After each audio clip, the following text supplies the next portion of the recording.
If you like this video, make sure to subscribe to our channel and hit the notification bell icon to get the latest updates. All right, so we are going to start with today's session, and today we are basically going to cover. Yeah, Jay. In next 5 minutes, you will be able to join now. So Okay, we are going to start then. So today we will be covering transport management system. So mostly this is basis task, but we should have functional knowledge. What is STMS? What is the charm? This is important. Okay, this is something that we use day to day. Focus build is again just an introduction. SAP has provided, and then we will talk on implementation phases and importantly what we do in the implementation phase, what activities we do as a security team. So this is what we will try to cover. If we wrap up early, we can take some questions on maybe yesterday's sessions or if any other questions you have. And from tomorrow onwards, we will start with the GRC session. So Fury and security administration, we will take it later. Once we are done with GRC, we will completely focus on Fury from here with the additional topics. Okay, so we'll Fury, security, and everything we will club it here, and we will go in a flow on Fury, page space, groups, and etc. catalogs and everything. So we'll cover it here. Okay, so let me start with the which is this transport management system. And guys, hope you are going through the labs and assessment and everyone was able to connect to the RDP and you are able to get into the system. Okay, if any issues, do let us know in advance. So you can reach out to Syed or Nitin and they can facilitate if anything is missing over there. Okay. Fine. So we'll start with the module 6. Jay, before going to start, could you please concentrate more on GRC and HANA Fury? Yes, we will. So since this is part of the curriculum, so let us go through this quickly. Whatever is not much relevant, we will try And to. we are also expecting more sessions, hands-on sessions on that one. On the GRC workflows, MSMP, yeah. Yeah, but once it comes, then only we will be able to. Configuration integrations. Yeah, I mean, we are going to do all the steps by ourselves. We have a fresh system.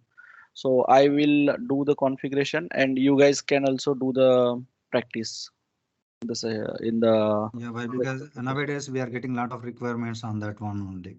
Migrations, integrations, upgrades on GRC, HANA, both.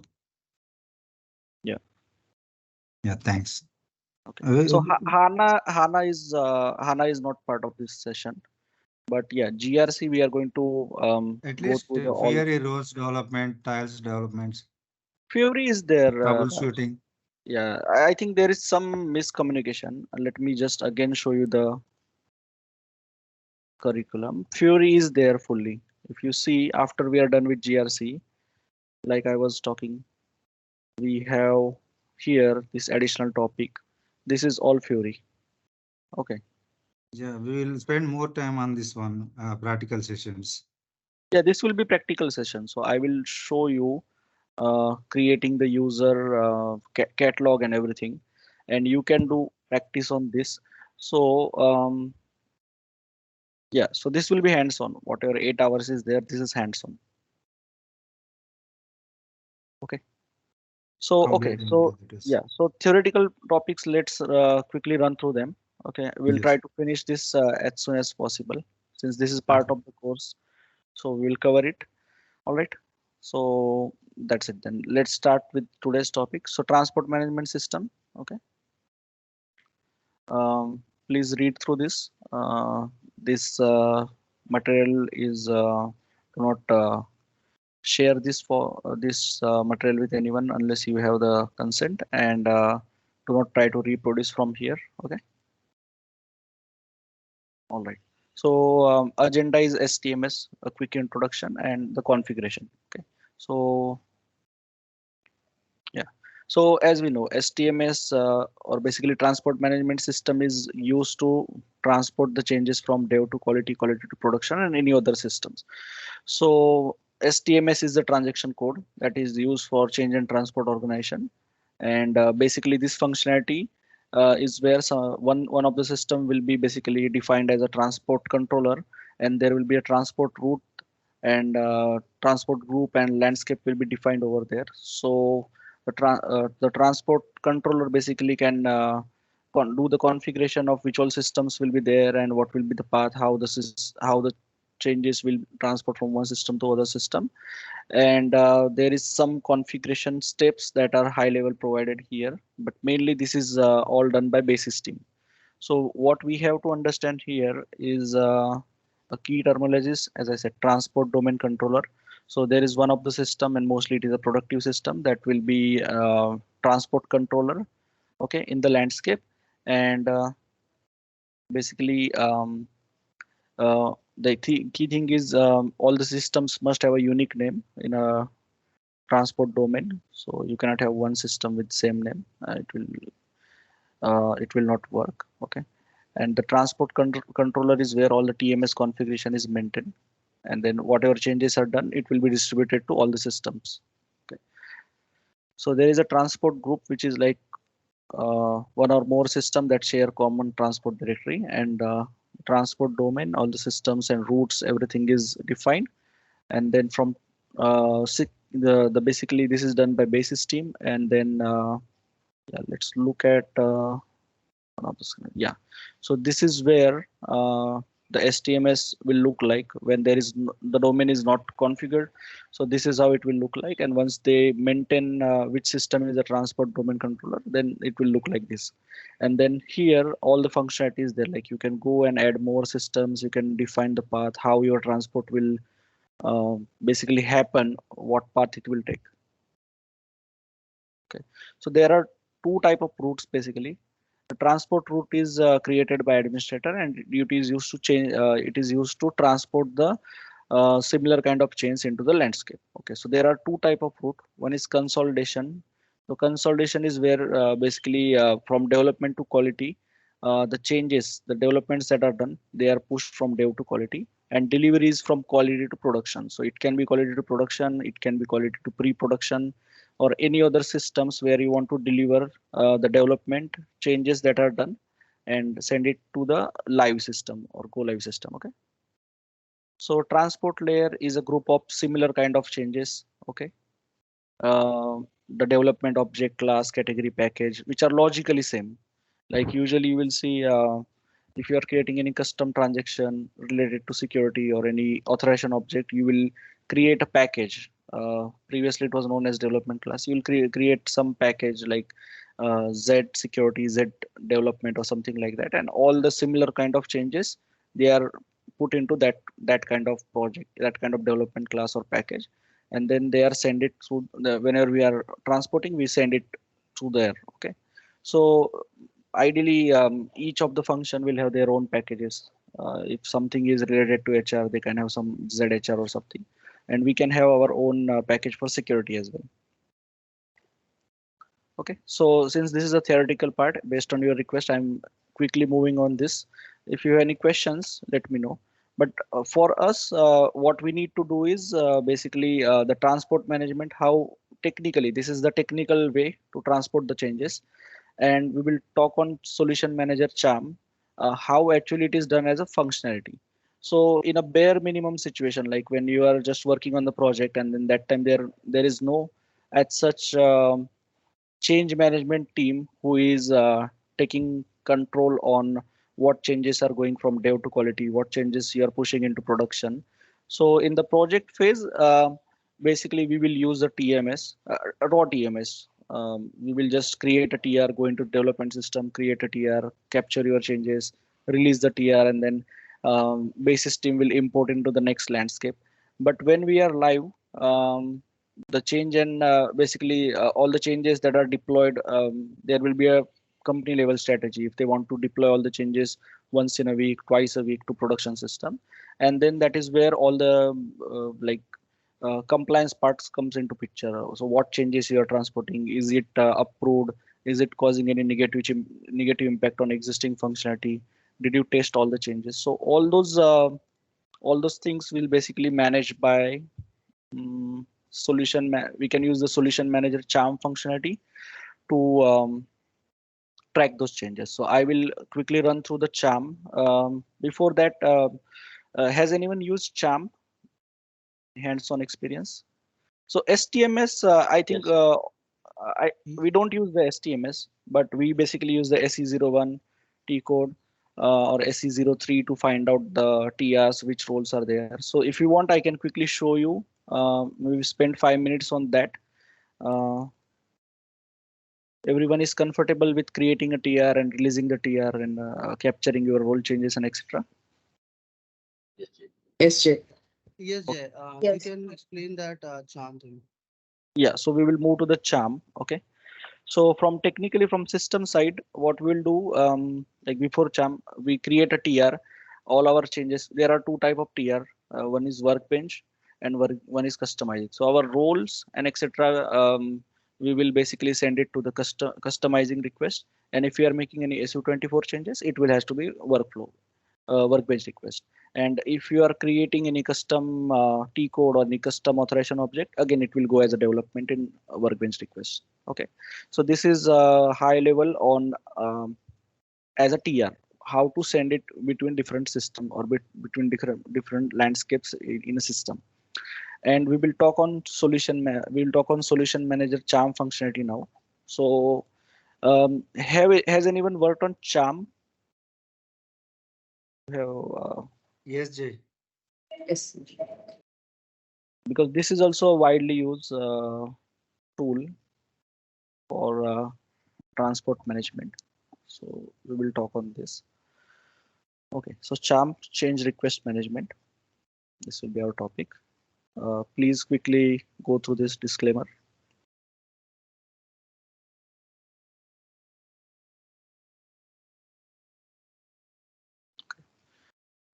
We'll cover what is charm, what are different roles that are involved in a charm process, what is the advantage of charm, what are the precondition, what are the different steps in charm, and how to perform change requests in charm. So there are some screenshots and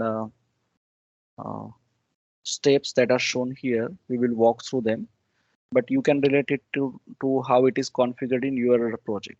So mainly charm will be there whenever there is a project, when the project is live and the organization wants to ensure the changes that are going in production, they are reviewed thoroughly. Their compliance, they are compliant to all the policies that are there. And there is a central team who is reviewing what is going into production. Okay, so let's start. Okay, so charm is basically change request management. It is a tool that is provided in SAP Solution Manager. So like we have our GRC system, there will be another system which will be called as Solman or Solution Manager, and that is used by IT team. So this is something which is used by functional and technical teams. And from business side, there will be some key business people will be involved who will review and approve the changes, and then there will be a change management team. So who will decide if change is good to go or not. So this is basically it supports the change management activities, planning, development, testing, implementation of changes, etc. So we'll see on the path how it is done.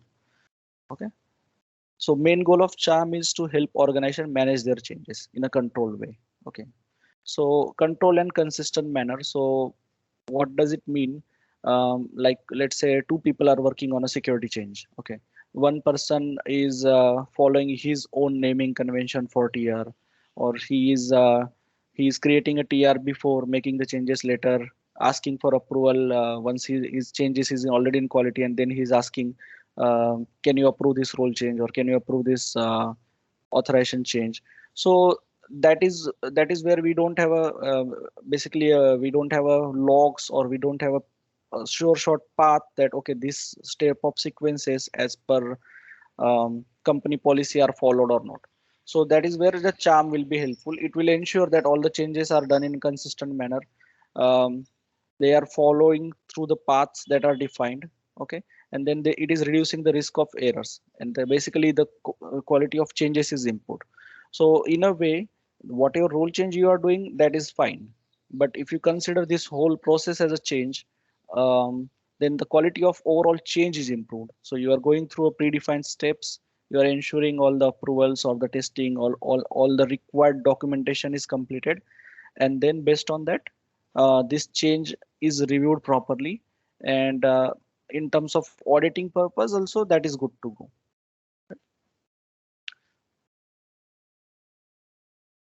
All right. So who all are the parties involved into this charm process?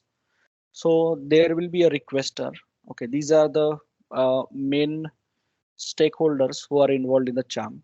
So requester is somebody who will raise a change request in solution manager.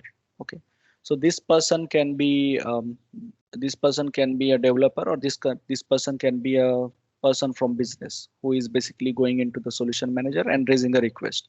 So in security terms, let's say somebody goes and raise a request, add this transaction code into this role. So then before actually the changes start, this requester has raised a request. Okay, and before we do anything, before we start touching the roles, the change manager, okay, the advisory board will decide whether to approve this request or not. So till the time the change manager decides and approve the request, you cannot create a TR. So TR creation access or TR creation activity is removed from everybody.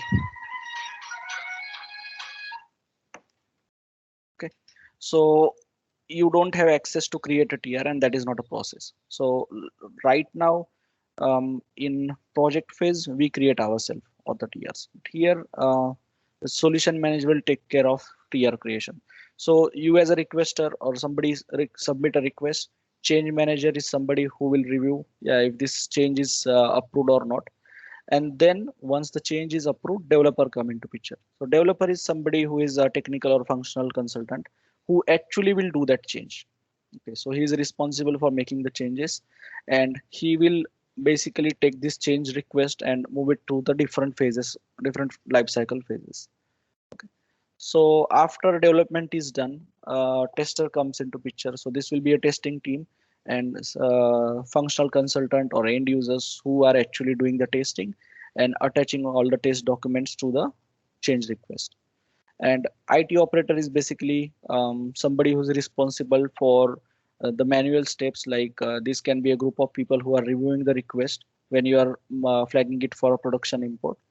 And it can be the basis teams as well who are marking the solution manager when it will be imported. Is it an emergency or is it a after business hour import? And they will do that. Later stages where changes get automatically imported. So everything here is basically configured in a way that you don't have to go into the system and do STMS or import the change. So right from creating a transport request till deploying it into the production, everything can be automated and tagged it to the multiple phases. Okay, so we'll check one of the sample charm request, and we can try to map it what will happen in the system with each and every status of the charm. Okay. So what are the advantage of charm? So improved change control, increased efficiency, enhanced visibility, better collaboration, reduced risk, and integration with other SAP tools. So this is benefits of implementing the charm. So preconditions, the RFC communication needs to be there.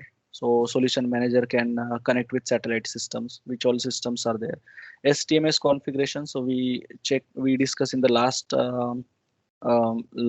PPT. The STMS configuration and rest of the things, transport domain controller and etc. that will be already set up. So there will be transport paths there. Transport routes will be set up in across the landscapes. They are defined from which system, where this Once the TR is released, what will be the next system, where it will go, if it is going in one system or it is going simultaneously into the three system. So all those things, the transport routes and STMS configuration will decide that. Okay, and what will be your transport strategy, where the quality assurance approval procedure will be deactivated, and transport strategies. Okay, so this is all basically at organization level. Okay, these are all options available, and it will be dependent on how organization wants. So some organization can have twice a week deployment, some organization will have once in a week, some control organization might push all the non-important changes, something that is not high priority, to once in a month as well. So that is how they will decide. They can decide what is the priority of change and when they want to deploy it in production. From dev to quality, it is fine. You can do anytime. Like you receive a change today, you are working on the change, and until quality, you are moving your change. But once everything is tested fine, it is ready to go in production. That is where the release window comes into picture. So when exactly they will let this change to go in production.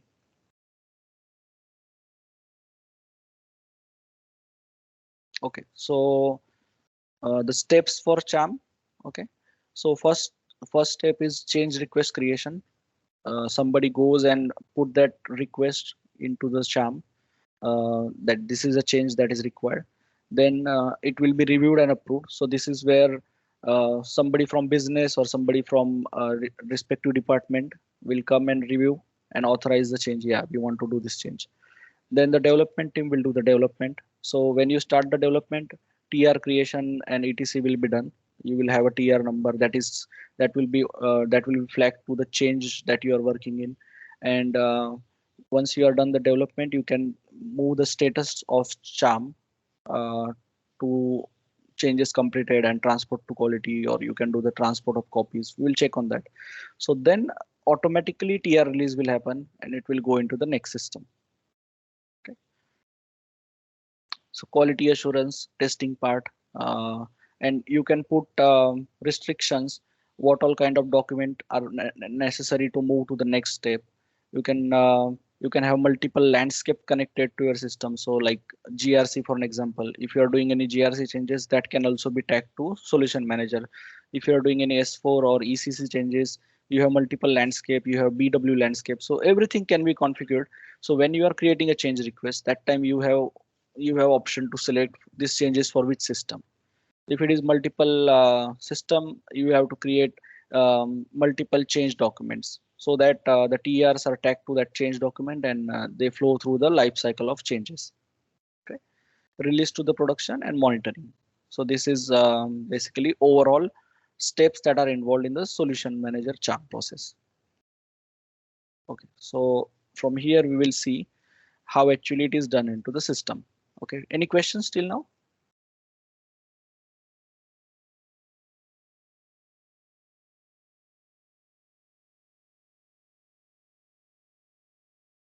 Yeah, Rahul. Rahul has the hand raised. Yes, Jay. Jay, actually, there are two more other type of transport, right? Transport of copies. So were they used in any of change we are using in security? Yeah, I will come to that. What is a TOC? When we are discussing the screenshots, I will talk on that. Yes, TOC is also important part, but it is based on how solution manager is configured. So some organization, they will go for TOC, some might not go. I will talk on that. What is the benefit of having TOC, transport of copies? Okay. Okay. Quickly on attendance, did Arvind join? Yeah, hi Jay. Okay. Srisha, Yes, Jay. Srujana, Yes, Jay. and Subhash. Yes, Jay. Very good. We have full house. Okay, so coming back to the charm session. Okay, so when you go into the solution manager, you can do sm_crmt code, and it will open a web browser window like this. Okay, so this is the charm window. Okay, so there are there are two ways to do the charm.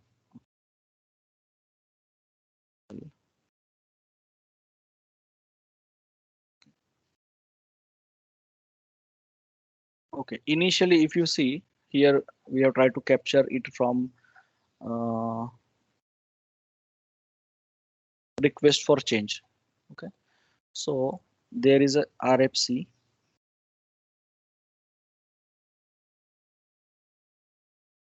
Request for change. Then there is a CD. Change document. Okay, request for change. This can be non-system dependent. Okay. Change document is a system dependent. Okay, right. So some organization will start from here. They will put the RFC first. Once RFC is reviewed and approved, into RFC you can put multiple systems. So let's say we are saying add SU01 to BW role and add SU01 to ECC role and GRC role. So there are three systems involved here, right? There is a system BW, GRC, and ECC or S4. Three systems are involved for this change. My change says add SU01 to security roles. So I go and put a request for change and say this is the change. And into that I create three change documents. Three change document will be one per system. Okay. So 3 CDs. We'll create 3 CDs into that. So what happened once the RFC is approved, the change document that I request, I want to do this change in 3D system, it will get created and then there will be a status of created. So it will create, let's say 1001, 1002, 1003. These 3 change requests it will create, and RFC number is, let's say it is something like 701, like this naming. So RFC numbering starts for, let's say 700 and CD starts for 1000. So this all will configure into the system. So here you can see 2779 or something. That is the request for change number that they created, and you can select all the mandatory steps here. So you can see as a change control, you have a lot of things here, like what is your impact, what is the impact of this change, what is the priority of this change, who is the change manager, who is the change advisory CAB board. So who are the people who will be reviewing this change, sold to parties, basically to who is requesting this change, who is basically owning this change, what is the description, what approval process you are taking. So they can configure multiple ways here. So if it is a normal change, it has to go through approval. If it is an emergency change, it can skip the first level approval. Nobody has to go and approve this RFC because that is an emergency. So as soon as if you have that kind of approval, and this is all configurable, right? This is not something that SAP is hard coded. So basis team or the charm consultant will do this all the configuration like we do for GRC. They will discuss with the change management team and basically define all these things. So if you have emergency, then you don't need to approve this RFC and so and so. So what is the project? They will create the projects into the system, and your TRs are basically tagged to the projects. Okay. So the important part or the mandatory field is what something you need to maintain to ensure that you are creating this request for change. So this is a new status, and once it is once you put all the details like what is the description, change description, etc., then it can be sent to here. You can see in documents you can add a change document, and this is one of the sample screenshot. This is a normal change created for, you can see this configuration item is where it is dependent on system and client. So they have done it for TEP system or something, so their production system. So in our example, we will create 3 documents. One will be for GRC like this, one will be for BW, and one will be for S4 like this. Okay, and then the configuration item will be different based on the system. So let's say we call our GRC system GRP, and we call ECC to ERP or something like that. So you will see that there are 3 items we are requesting. So there will be 3 requests for change in one of that RFC. Okay, this is just a sample, client 600, and then what configuration item they selected based on their configuration. Okay, and once everything is done, you do the validation on this. So we are here, we created this thing into the system. We created a request for change, and we created 3 documents into that, and it was in a created status. Okay, after that we do all the validation. It will be moved from created to validation state, and from validation it will be approved. So this is something. So this is done by requester, and this will be done by requester, and this will be done by approver. So approver will review this, validate this system, and they will basically once they validate and they submit the change, it will be sent to the person who will review and approve. So approver will make it approved status. If you see, this is this is the screenshot. You go to action and you set it to the validation. So once you populate everything, like you can see project and the approval and all the mandatory thing, you will go to the actions. You will select next stage. So here you will see what next options are available. So if basis has configured, once you submitted the change and you have option to move it to validation, and you can make it not required or cancel that. So you will see only those two options here, the way they have configured. Okay, and this is totally dependent on how business or how company wants their change request to flow through. So here there is only one option, just one option to set it to validation. So submit everything, send it to validation. Okay, you can see this is in the validation status, for example. Okay, then the next thing is one requester has completed validation. It is sent to approval. So what will do, approval will come, and this is again based on the access. So what they will do in a terms of security, the 5 or 6 different roles that we saw, developer as a role, tester as a role. So as a Solman security, we will create those roles, and those roles, like we do it in GRC. Somebody is a security team, somebody is a requester. So pretty much same, there will be roles created, and we as a functional users, like we will have a security access here to create and set up the users or maintain the authorization, as well as ourselves, since we are also using this functionality to make our role change. So we will have requester access. Okay, so in charm functionality, so for charm, we are his end user. So when security team wants to do a role change, we go in as a requester and we put the things, or we go in as a developer and we do the changes. Okay, so here all these things can be maintained into the roles and provide the authorization. So anyone randomly cannot go and just select and approve this release for approval, because this is also access control, whether you have access or not, whether are you part of that group or not. So then whoever is the actual person who is approver, they can go and release this for approval. And once he release this to approval, okay, yeah, they will first release it for approval, and then it goes to status to be approved. Okay, so here one more step is there before it is approved, release for approval. And this is dependent, like whether you want these stages or not, that is also up to you. Okay, so in our example, they're showing it is sent for approval. Then when somebody is approving, they will go here, they will see the document, change document, and they will approve those change document. So when this RFC is approved, these 3 change documents will be approved, and then they will be in a created status. Okay,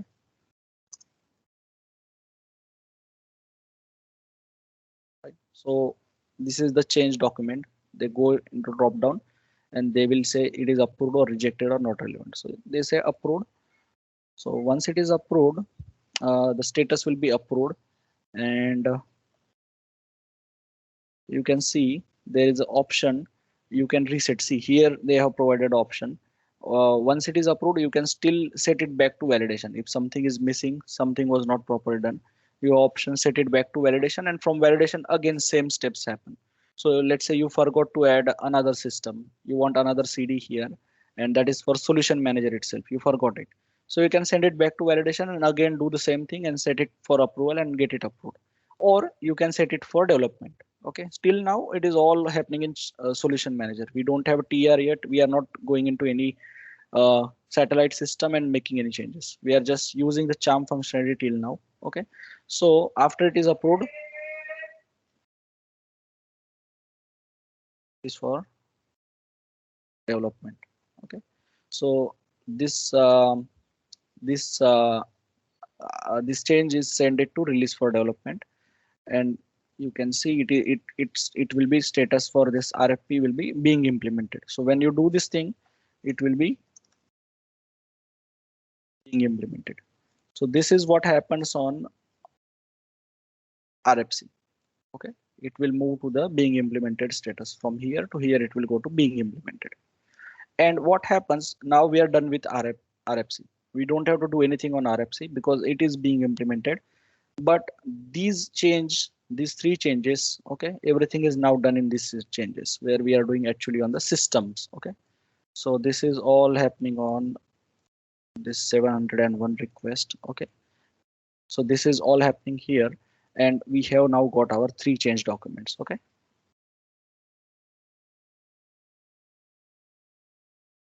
so see here you will see this. Previously they submitted this TEP and whatever it is. So they have a change document number. Okay, 8 something something, and its status is created. And if you see the category, they are calling it as a normal change. So again, this is based on the configuration. You can define what kind of changes are there. So ideally there are two type of changes. Okay, one is normal change and one is emergency. Right. So if you select this as a normal change, then let's say it is going to go through 10 different stages. I'm just giving an example. And if it is an emergency, it just has to go to 6. Who will decide this? The change document, change management team, and basis will configure. So another thing we are going to discuss is TOC. Okay, so we'll talk on that. So let's say let's talk of normal change. Okay, this all three are a normal change. Let's say normal change is basically what we do. It is not urgent. It is not to be deployed right away. It can follow the transport schedule, and it can go through all the like cab approver call, change and accept change management and acceptance control board. The everything is fine. This is not emergency. It can flow through the paths. So we are here at normal change. We have 3 normal change request numbers. Okay. So what do we do on that? See, it is in a created status. So you go and put the current processor who is processing this change. So now the change is approved, but who is the developer? So flag the developer or current processor. So assign the developer. Fine. Here a developer is assigned. Go to the next. You set it in development. Okay. So developer will process, he will set his name and he will set it in development. So from here now, this part is done. Okay. This part is something that is now done. Now we are discussing on this thing. Okay. So from development, it will go into the in development. Okay. So created to in development. So from created, it is going in development. And once you are in development, you can create a transport request. So there will be a section for transport request in below somewhere, and you can then actually create transport request. So here, when creating transport request, again you have two. One is what kind of transport request, so customizing or workbench. Okay, you have the option, and you can create multiple TRs into this change. So when let's say I'm working on this change is for BW system. So when I go and try to create a TR, it is going to give me the development system of BW. I cannot go and create a GRC TR from here because this is tagged to that landscape. So when I work on 102, here I will get development system for GRC, and here I will get for ECC, for example. Okay, so in respective changes, you can go and create the kind of TRs you want. Now these TR are created in system. So then you do the development. Development means you do the role change, actual role change. You whatever we do right now, you do into the system and add those changes into this TRs. capture them in the TR. Okay. So after development is done, what you will do, see there are actions. You can see there are two important flags are here. Pass, normal, change to test. So as it name says, this is going to release the TR, or this is going to create a TOC and send this change to quality system. Okay. Or withdraw the normal change. So if you don't want to continue with the change, this is no more required, you can withdraw it here. So once you withdraw, the change document will be withdrawn or something, and whatever happening on this RFC, you can go here, and from being implemented you can also change the status, this is rejected or not required. Or if you are successful deploying this change in production, from being implemented, you will come here and change it to implemented. So that way this change is finished. Okay, if you have some more changes to be done, like Solman system addition, you can still go here and again make it invalidation, or take it back, add another change document, and do the same work for another system. Okay, so this is like your master request, where you are putting what changes are required, and this is where you are actually doing the changes in change document at system level. So from development, let's say it says pass change to test. Okay, pass to test. So here, like here, what happens? There are two ways to send this TR. Okay, release TR and import. Okay, second thing is TOC. So here we'll discuss on TOC. What is a TOC? So one way is like what we do usually in any project, we will release the TR, and then basis team or automatically job schedule at hourly or 2 hourly or whatever frequency basis decide, it will be imported in quality system, and then you have the changes in quality, and you can get it tested with the tester. Second way is TOC, and this is important. So what is a TOC? And name says it transport of copies. So what TOC will do, let's say I have my TR number GRD 000. This is my TR number. Now what happened if I have to move this TR into quality? I need to release this, correct? I need to release this and then import in quality. Then my change is there. But what TOC will do in terms of TOC, you don't need to release this TR. Okay, he will just copy the tasks, the new TR. So let's say I have my 5 roles here. Okay, what TOC will do, it will copy, and 5 roles are there, and then there is one task. Let's say one task. Okay, so under my TR there is a task, and that task has 5 roles. So when we say I want to move this into quality, instead of disturbing this change or releasing this change, because I might have to add another authorization object, I might have to add another T code, and then if you do it after release TR, you cannot change it back. So what I will have to do, if I miss something, I will have to create another TR. Okay, in a normal scenario, this is what we do. Let's say 88 now. I have to create 88 and again add a task, and then second round of change.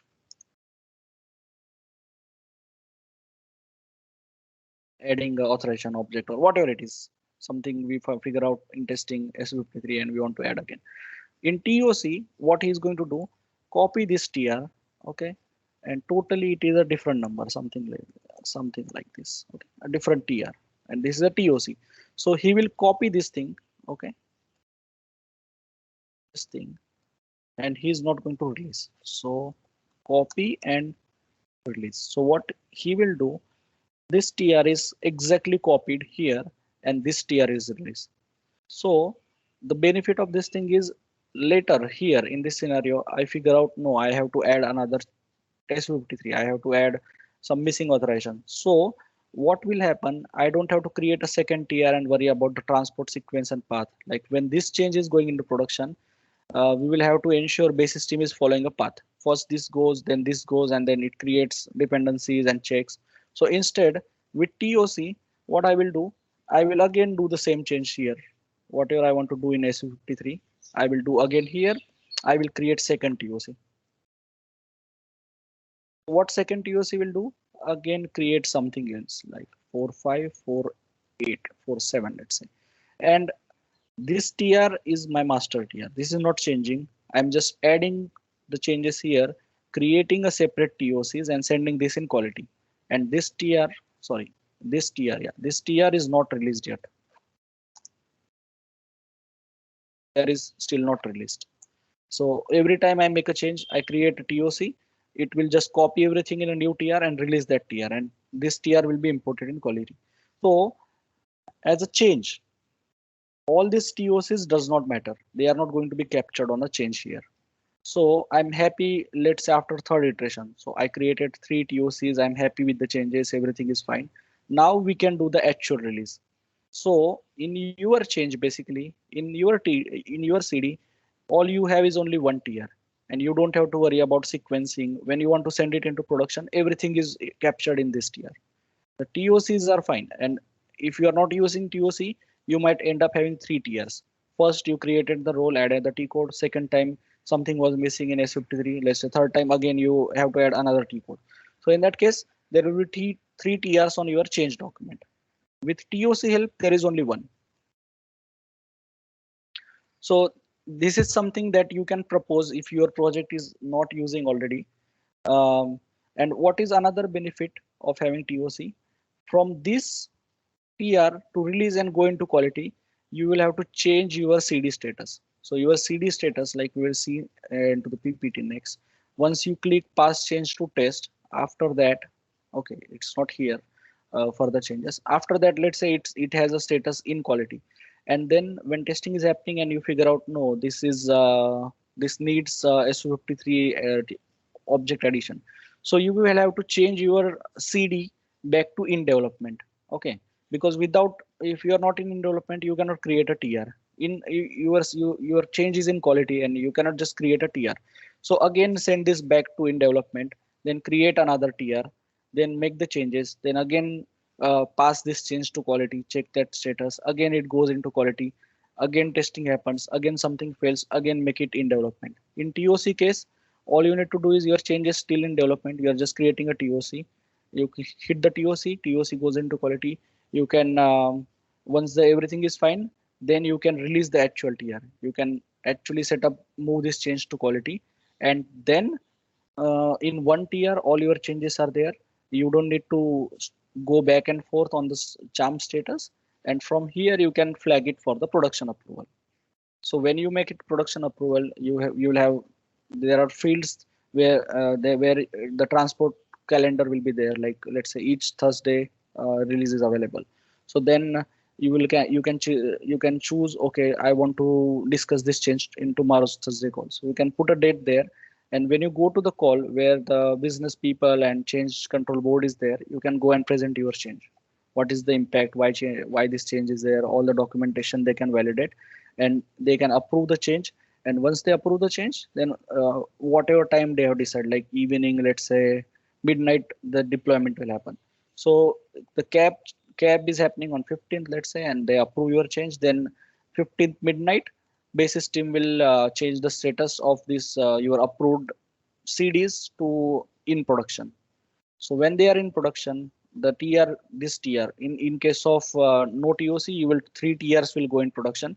In case of you are using TOC, your 1 TR will go into production, and then this CD will be basically completed.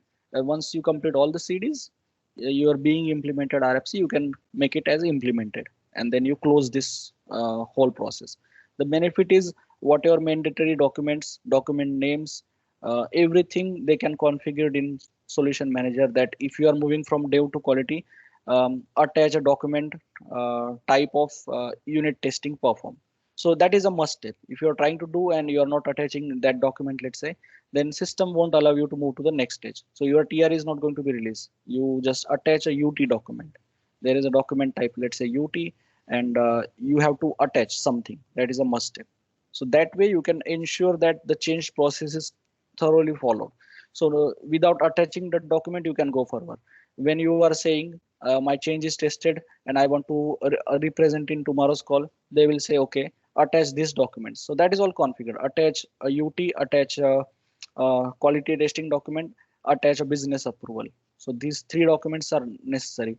Ensure this naming is followed. So that way, basically you can do the all the change related controls, that everything is in place, all the documentations are there, and when somebody wants to go back and backtrack why this change was done, who approved, everything is here, like we have in our GRC access request workflow. Likewise, from change perspective, they can figure out and they can find everything available on this RFC. They go to RFC, they go to change documents, and they see when what was done, what status was changed, and all the documentation that is available over there. Okay, so any questions here? TOC, whoever Subhas, was it you who are asking TOC? They are happy, they understood everything. Yes, Jay.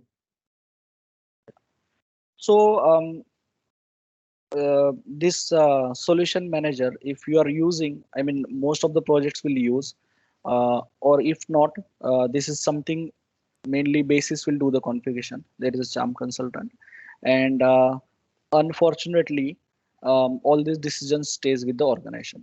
So the way their change control board is defined, that is how they will configure. So this tool is very flexible. Okay. Yeah, I was saying some project will start from here directly from CD. They are not even using RFC. So you directly go into the system, create a change document, and start from here directly. And another thing I want to quickly discuss, emergency change. So here we are saying how many things are there. Let's say this is my 5 or 6, 7 statuses, let's say, okay, in normal change. In emergency, what you can do, okay, when you are creating a change document, you can select the type, no, this is an emergency change. So let's say one of the change is emergency, for example. So in case of emergency change, you don't have option for TOC or anything like that. They have configured. So emergency, you don't need to get it approved. As soon as it is created, it will be, let's say, in development, for example. As soon as you just make it in development, automatically a TR is created for you. You just select the type, TR is created. You do the development and mark it for quality import. Immediately it is in quality. Okay. As soon as you do your testing and you set it for approval, immediately they are not asking you to select, they are not asking you to select a compulsory Thursday date. Okay, in normal change they will ask you to do a Thursday, for example, because that is a deployment. You try to put I'm going to move it on 16, system will throw an error, no, follow the release calendar, for example. But in emergency case, you can immediately say, yeah, I want to go this today, select the 14th, shoot the email to that cab approvers, this change is submitted, please review, and then as soon as they approve, immediately it will go to basis can immediately do the import and flag this as a completed. Okay, so this is how you can, so here there are 7 steps, let's say here it can be only 5, and here you need to add it to the timelines. Here it can be ad hoc since it is emergency. But yeah, additionally, for example, they might have, here they were asking you to attach 3 documents, right? Here they might ask you to attach 5 document, like business impact document, why it is emergency. These 3 document plus business impact document plus let's say key stakeholder approval. For example, you are moving it for finance, so nominated finance person's approval. So then documentation perspective, it is going to be this thing, and they might ask you what is the background ticket number, what is your service now ticket or incident number, is it save 1 or save 2, yes or no. If it is not there, you cannot qualify for emergency. Get it save 1 or save 2, increase the priority, then come back here. So that is how they will ensure the compliance is followed. Okay, any questions? Okay, very good. Then we'll move to the next topic.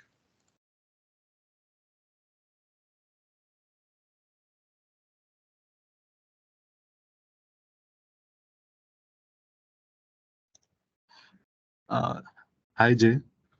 Yeah, hi. Can you please explain this charm process in the system? We don't have a system.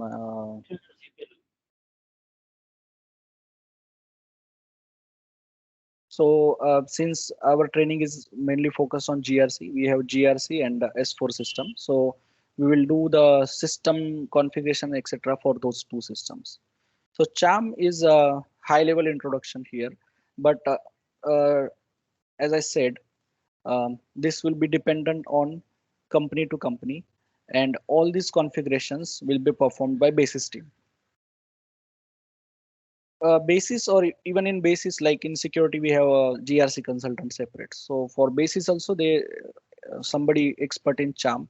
So they have a solution manager consultant, and that person performs all these. I would say the different statuses what will be available, and they can call it anything, right?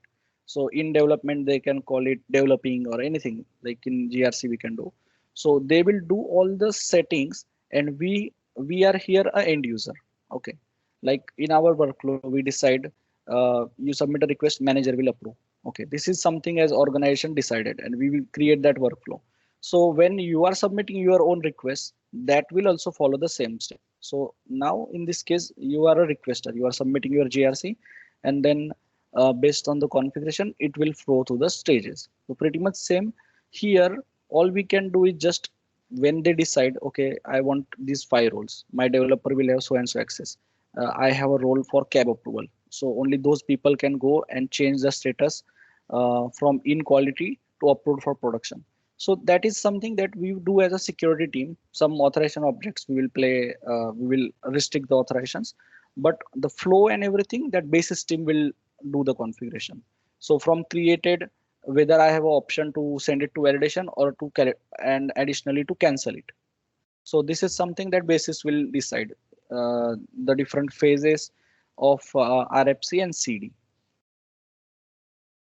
Okay, so this is kind of an introductory session, but we don't have a solution manager system as such to like do and initiate a change and show it to you everything, because it needs all the configuration. It needs everything, the landscape to be there, the TR paths and everything to be there.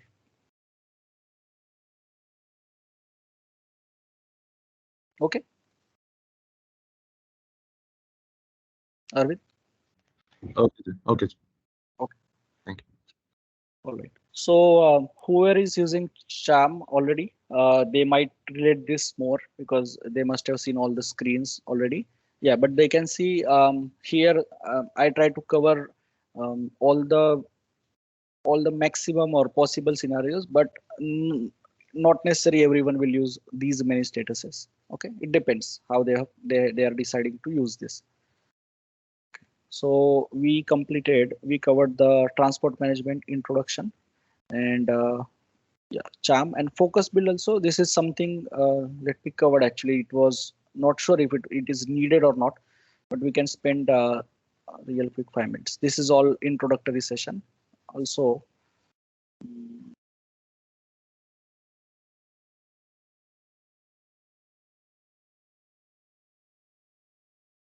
focus build.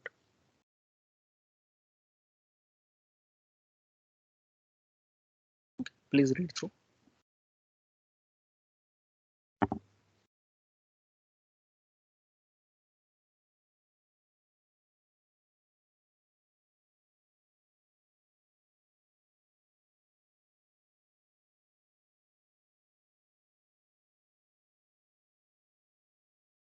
Okay, this is just an introduction. In a solution manager, SAP has delivered a focus build functionality.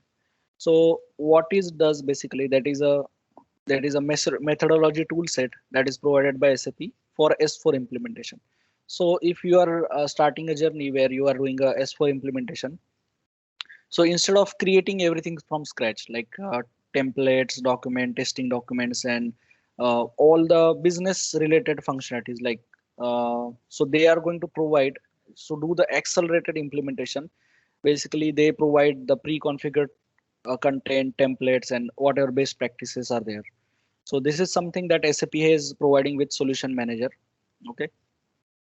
So it has various aspects of project management, requirement management, testing, change control. So there will be templates and functionality that SAP will provide in focus build. So if somebody is actually implementing the S4 and they want to leverage the SAP templates that is available ready to use, they can go for here. Their requirement management, test management, uh, project management, change control. So these are basically templates and features that they have provided. So in focus build, if you're doing hybrid or agile, there that approach is also there. If you're taking agile or waterfall or hybrid model, that functionality they have provided. Okay, so nothing much here. This is just a FYI, good to know thing, that there is something that in solution manager SAP provides as an extra feature. Okay, so what we can do today, now we have done with module 6 and 7. We can start with the GRC module 9. So Fury, we will take it with all the Fury sessions after GRC is done. Okay, but yeah, I will show you the Fury apps in GRC, something that is useful for us. Okay, and if needed, we will touch this point as well. Okay, but again, we will cover up this in a full flow for Fury session. Once we are done with GRC, completely we will do a Fury session fully in a flow. Okay.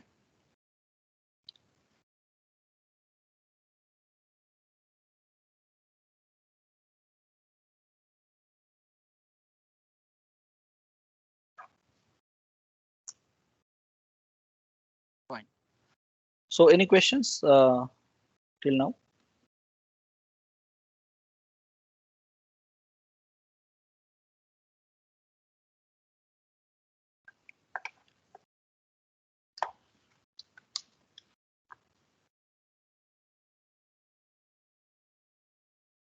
ARJ, could you please explain about the business role concept? How the technical role is mapped to business role, and can you explain more about enabler roles too? Enabler roles. Okay, business role. We are yet to touch that topic, but yeah, I can show it into GRC system.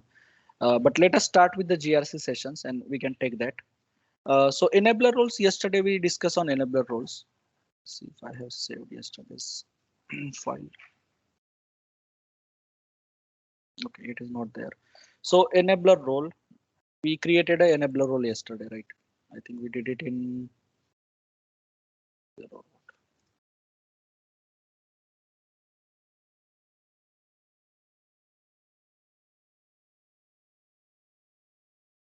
Okay, so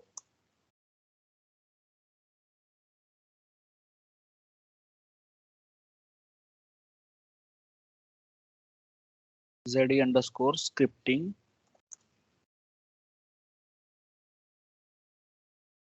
Okay, let's say I create this single role. Enabler role is just a name. It is ultimately a single role. Okay.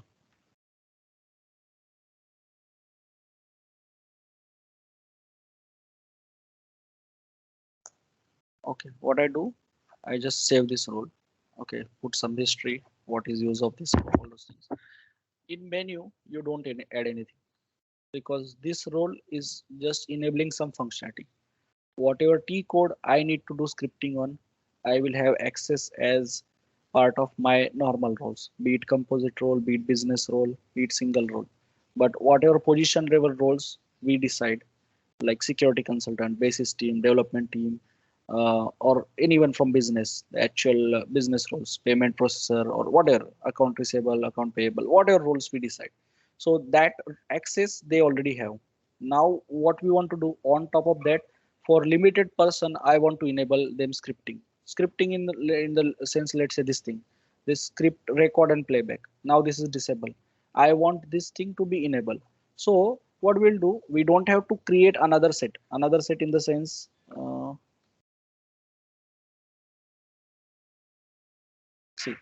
another sense is, let's say security team. This is my security business role, right? This is my security business role. I don't want to create another security business role with scripting. We are seeing the difference. So this is my role, which will give me all the access that I need. And this is role just giving me scripting access extra. And for that, I don't want to create, let's say here, we have 5 roles into that. Okay, well, let's say 1 role only, 1 backend role. Here I will have to create same role with the scripting access and add this extra authorization into that. So instead, what enabler role will do, you just have a security role as it is, plus extra, whoever needs the scripting, you give him this role. Just give him this role.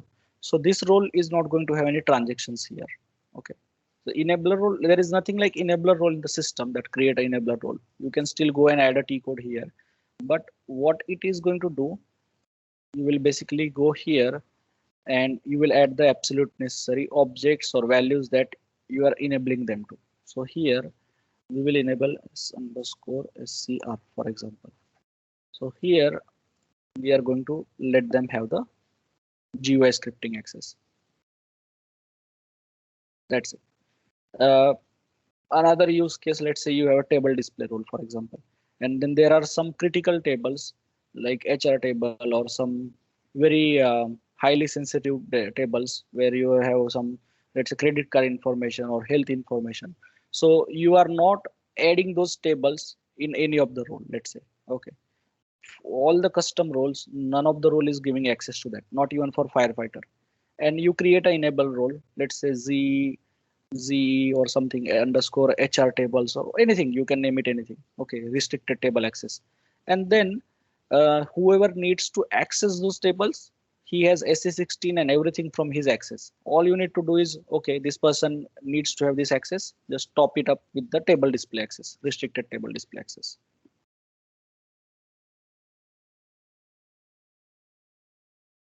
In terms of ECC or in terms of business, if you have to take example, let's say some of the companies are shared. There is a joint venture. Okay, one business is joining with another business, like construction or anywhere you will see, right? The two companies will merge together. They will do 60-40 or anything like a JV, that is called a joint venture. So you have all your company employees. None of them should see what is happening in a joint venture. So you will exclude that company code or anything from all the roles that are there. And you might create a separate role, separate enabler role, which will provide access to that particular entity. Okay, yesterday one of the project we were discussing, right? There are enabler roles. They created display and change enabler roles for their respective organization. So likewise, you can create a separate role. If somebody needs to have this access, then you just assign that single role to that person. And then that additional functionality is available. So it is not going to give you any new T code. When I give you this scripting access, I am not going to get any new T codes, but I'm just going to get, yeah, if I go here, I can do this, record and playback. Okay, any questions on, any more questions here on enabler role? No, Jay. Okay. And in yesterday's session, you will see at least 5 to 10 minutes of recording on this enabler role. You can refer that as well. Where we had some in Notepad, we have written everything, and you can do a check on that as well. No question. Fine. So let's start with the GRC topics now. So we will get more time on GRC. Okay, so oh sorry, we are yet to complete the implementation phases. Okay, here we will talk on what we do from security and in GRC terms, what we do in the implementation phases. Okay. So there is one thing, this PPT was not properly updated. Let me see if it is there. Otherwise, I will just take a reference from outside.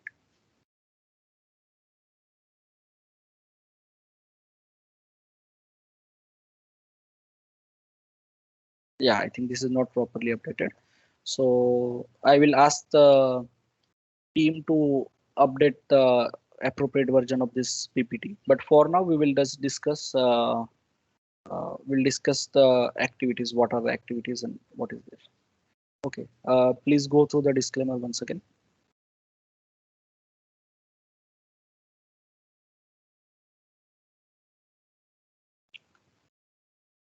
All right. So in agenda, what we are trying to understand here is what are the different phases of SAP implementation.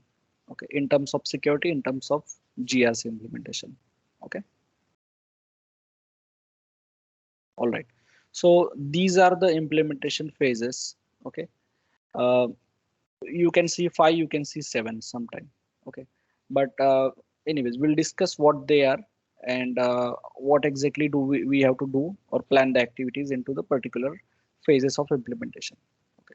So has anyone worked on implementation projects already? Any greenfield implementation to be precise? Yes, Jay. I did. Okay. Okay. All right. So good. So um, so coming back here in the implementation phases. Okay.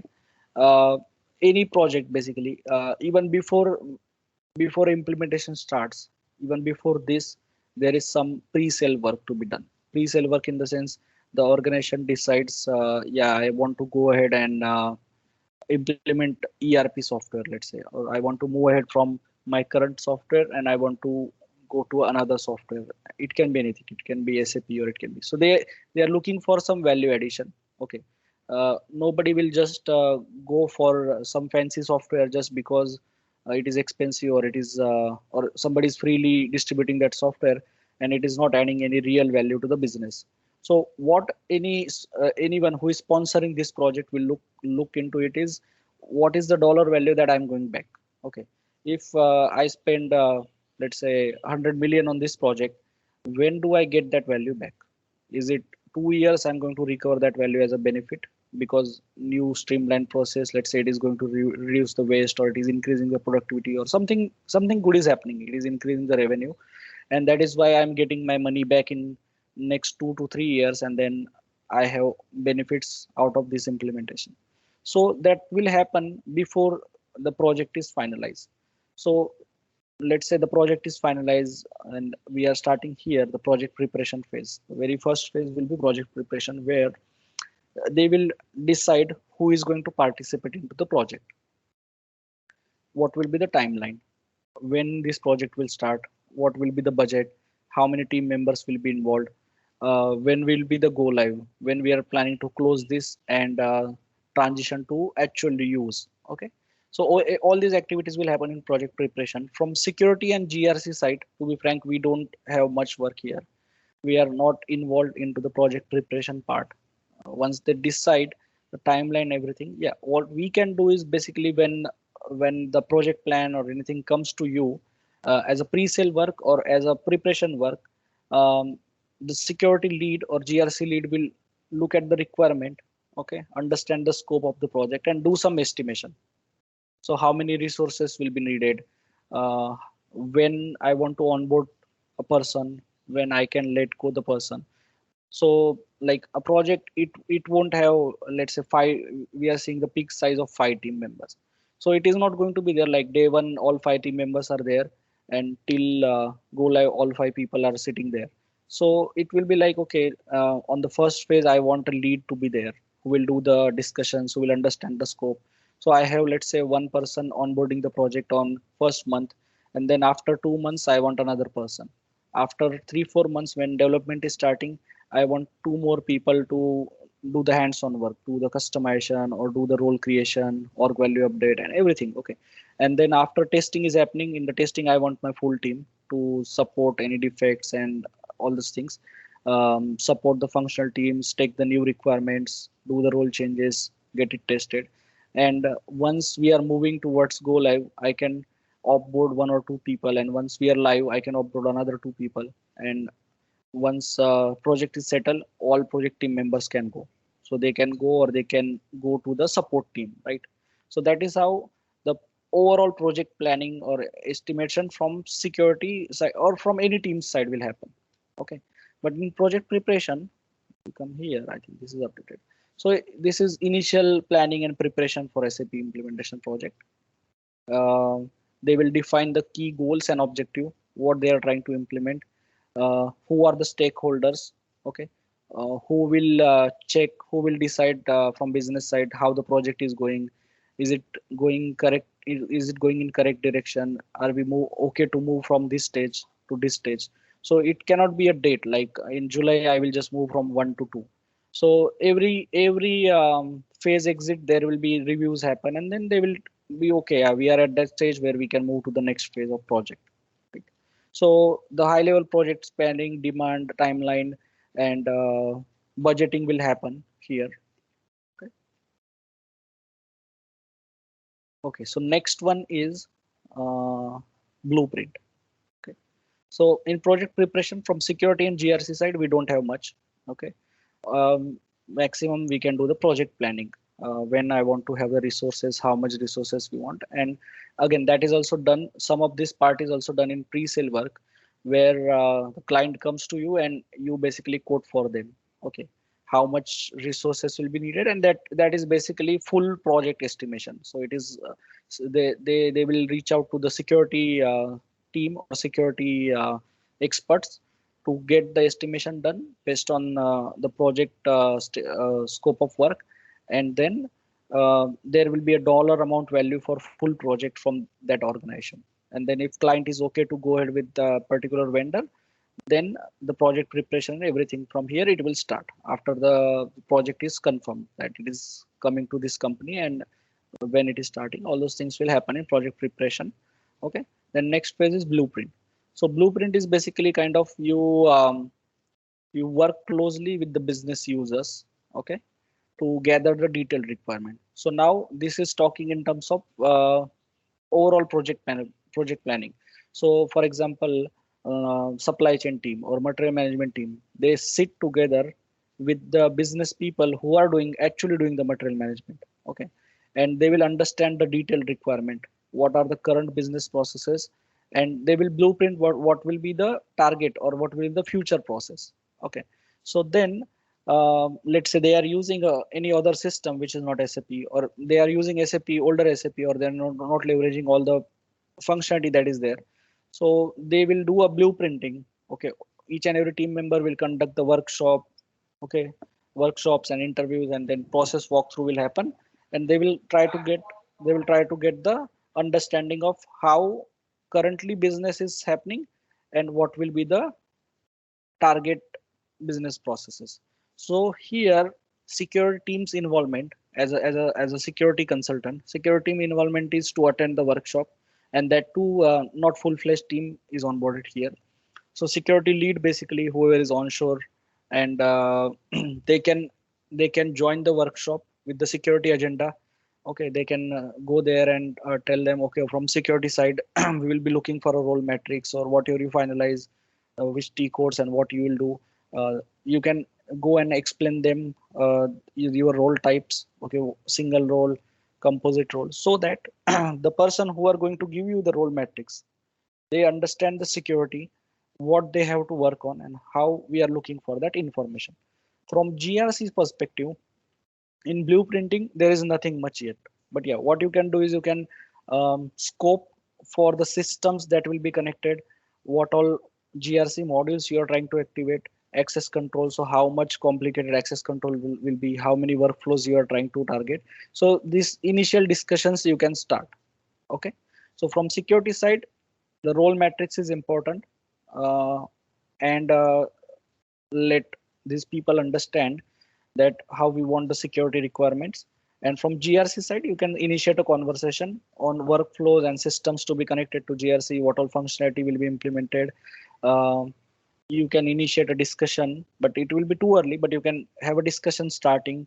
What will be the firefighter strategy? What will be the different support teams involved? So you can start thinking on the support roles, right? How many functional modules are there, and then how many teams are there from IT side. You can start gathering the requirements on what access they will need. So you can leverage the SAP delivered role, or you can try to create from there, you can try to create the IT roles for your teams. Okay, and you can start thinking on the non-production roles. So all the non-production access will be basically the wider access. Okay, so you can start putting together how many teams are there, how many firefighter roles I will need, how many IT or non-IT roles, how if there are any interfaces, any extra roles that I will have to create for RFC users. Okay, that you can start capturing the information in blueprint. Okay, next one is realization. So I think I bookmark one of the stages I was going through yesterday, so we can talk on here. So realization or implementation is okay, and here in blueprint, the outcome of this stage is the current as is process. Okay, the as is process and future process. This is very important. Okay, so the as is process is how business is currently doing that particular task, and the future process is how they will do in SAP. So, and whatever is gap in between this is gap analysis is performed. So what is changing in terms of process, that is important. And in the realization or implementation process, basically once the gap analysis is done, you will do the baseline configuration. So what is a baseline configuration? In terms of ERP, in terms of S4 or ECC, your plans, your company code, your purchasing organization, your sales organization. So all those entities that the respective team is responsible for. So as a baseline configuration, let's say they decide, okay, I need to use 3 plants in this company code. Then my business process will work fine. So they will do the baseline configuration, and we as a security team will start creating the roles, at least for support team members. Okay, that will be the very initial step of implementation. In terms of GRC, what you can do is you can finalize the Fury apps. Okay, because that is something that for GRC we are the functional team, we are the technical as well as functional team. So you can finalize okay, what end users are going to do. Are they going to use the Fury apps to raise the GRC request and approve the GRC request, or they will be using the NWBC? Okay, this is something that you can decide. You can do the intent analysis. Okay, I will show you what this thing is. You can do the intent analysis and get the list of Fury apps that are available, and then you can finalize, okay, what all Fury apps will be there. You can do a role design. Okay, in terms of role design, you can say, okay, my requester role is going to get 3 Fury apps, or he is going to get this functionality. He can go and raise a request of this particular request types. And I have my approver role, I have my mitigation controller, I have my role owner roles. What Fury apps will be there and what authorizations you are going to give. So that is something as a role matrix you can do, and in realization and implementation, you can start implementing those roles. Okay. So in realization and implementation, basically, this is where you do 2 things. First is the build activities, creation of role, and second activity which goes hand in hand is unit testing. Okay. So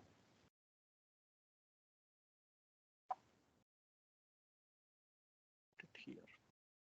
So this might be important, this terminology. Okay. So realization or implementation, you will do of roles as well as unit test. So most of the time unit testing also falls with security. Okay, if most of the time it will come to you, as well as what you can do here, you can have a custom T code or Fury app. You can discuss on them. Okay, in the initial design and realization phase. Okay, here you can initiate the conversation in design phase, but actually in the build or implementation phase, this is where the functional team will also do the configuration. Like they will create their custom T code of Fury app, and you can work closely with them to ensure that everything is in sync. The transports are moving together, as well as whatever they are creating, they just don't forget the security part of that. So in testing, basically, you will do a unit testing. Or basically a functional team will do. But in order for them to do the unit testing, we will have to set up the test IDs. Okay, either we will do or they will do. So unit testing is basically individual T code test, you can say. Individual T code or individual functionality. What happens, like SU01 for an example. So you go and test. If you go in SU01, you are able to get into the SU01 and do the functionality that is there. create a user, change a user, and so on. Okay. So if you are able to do it, your SU01 works fine. So you are not trying to do a test like if I create a user, then is that user available in GRC as a role owner or not? Because that is the integration. Integration is like a full-fledged scenario. So let's take an example. You want to do a testing of firefighter. So when I create a firefighter ID, is it available in GRC for me to do assignment to a third person? Can I use that? So that happens in next phase. So unit testing is basically individual module test. I create a user, yeah, he is creating. If I try to import a role in GRC, successful, I can import the role. Integration and test. So next one is next phase is integration or test. What are we calling it here in the PPT? Testing. Okay. So basically testing or integration testing here, what will happen once the development part is completed from security side, what our development is? Security side roles, which will include standard and custom T code and Fury app. Fine. This will be our roles from S4 or ECC side, and from GRC side roles as well, because we need to create roles, as well as IT roles, firefighter roles, RFC or system user role. So all the roles, any kind of role that you intend to use in production system, that will be built up here in this phase, realization. And from GRC side, first thing is you will have the security roles. Okay, security roles which will provide you the NWBC, some T codes, because we don't use all those that kind of T codes, but yeah, there are some T codes, so SU01, PFC, etc. Those roles, and for basis pretty much same. Whatever basis do, development, whatever they do. So security roles, both IT and end user. IT role, end user role. So IT roles is pretty much same. Multiple teams involved, 4 to 5 teams. But for end user roles, this is where you have like solution manager. We discuss tester, developer, what they will do. Here in end user, you will define how many roles you have, how many positions you have. So access requester, access approver. So this can be anyone, manager or role owner or someone. Then you have a role owner role, right? There will be a role owners. Then there will be a compliance team.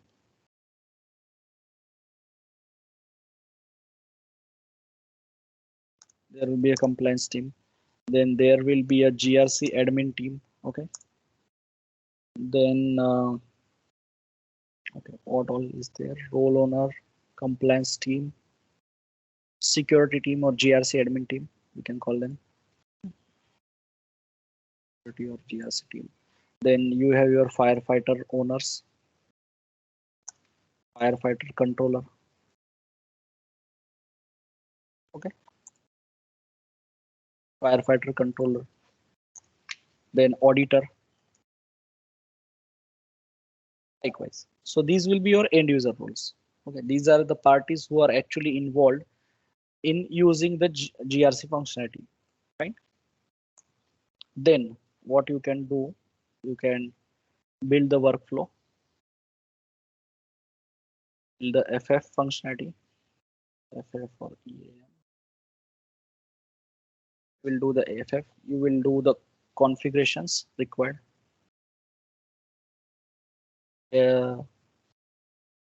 Configuration required to complete all these activities. You will do this. You will do the documentation. This is important because here in terms of GRC, we are the functional team as well. So what happens in security work, we don't own the piece of this work. So if somebody created a custom T code, so in that case, they have the responsibility to maintain the documents, functional document, design document, etc., for that particular one. And if somebody is doing the testing, so it is their duty to create a test script.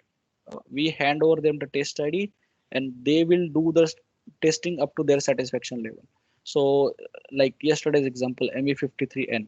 So once you give them the test ID, it is their responsibility what all things they need to test, what all test scenarios they need to write, and they need to execute. But for GRC, since we are the technical as well as functional team, documentation and test script creation is with us. But these test scripts are basically applicable for this functionality. Okay, raise access request, raise access request for a new user, or raise access request for a change user who does not exist in the system. So what is expected outcome? User is created and then role is assigned. So likewise, you need to put the detailed steps, log into the GRC, use this user ID and password, click on this Fury app, go to this request, select this user, select this role, everything you will have to create the test script. This is the important part, test script, because this test scripts will be created and made ready for the testing phase, the next phase, where you actually need to execute those tests. Okay, so these are integration test. Integration test is a functional test end to end. So when integration scenario in GRC is like submitting an access request till getting the access. So initiating a let's say a new user request, new user access request with SOD risk. This is my one scenario, integration test. So the steps can be like very detailed, login into GRC and so login with the access requester, then raise a request, raise a GRC.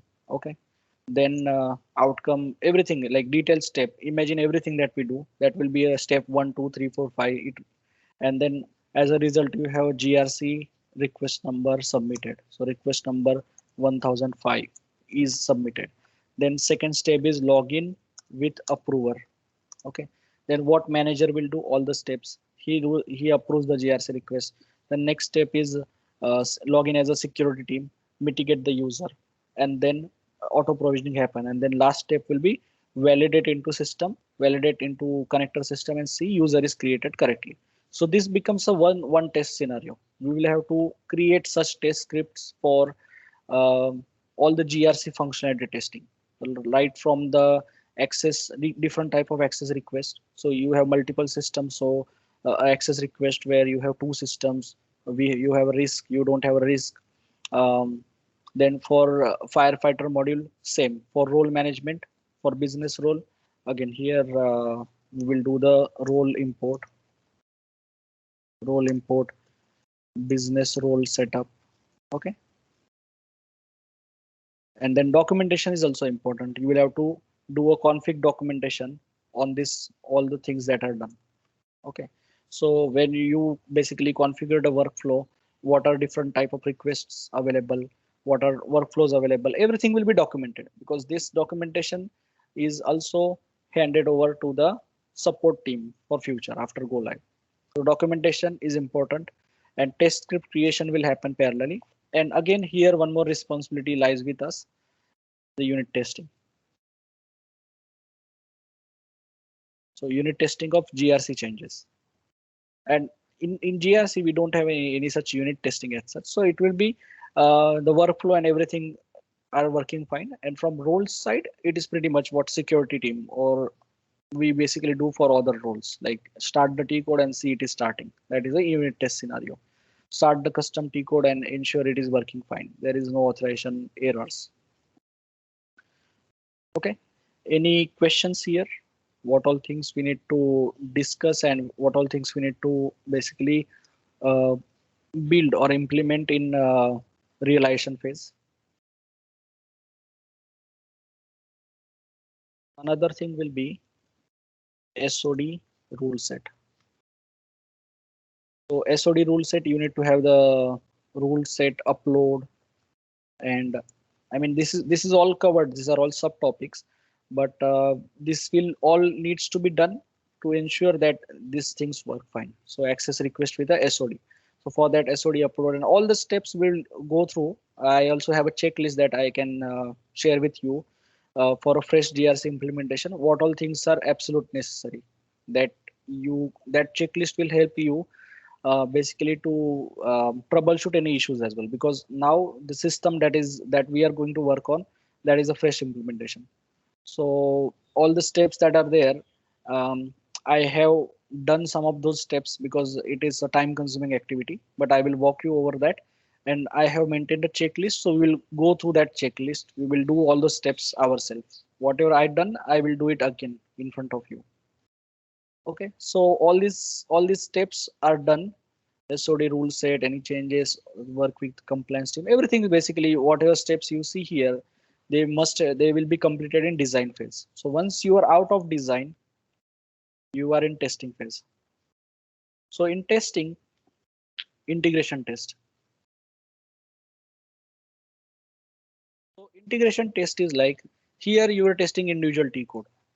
Here you are testing the full functionality.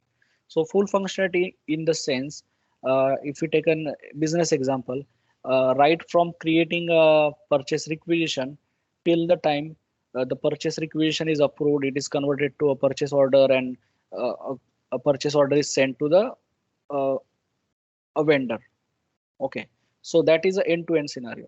Here you are doing one T code. Here you are doing whether that full functionality is working. Like when I create a purchase requisition and when I approve, is it automatically getting converted to a purchase order? Is it going to a vendor? So likewise, in terms of GRC, as I said, whatever test script we write here, they will be executed.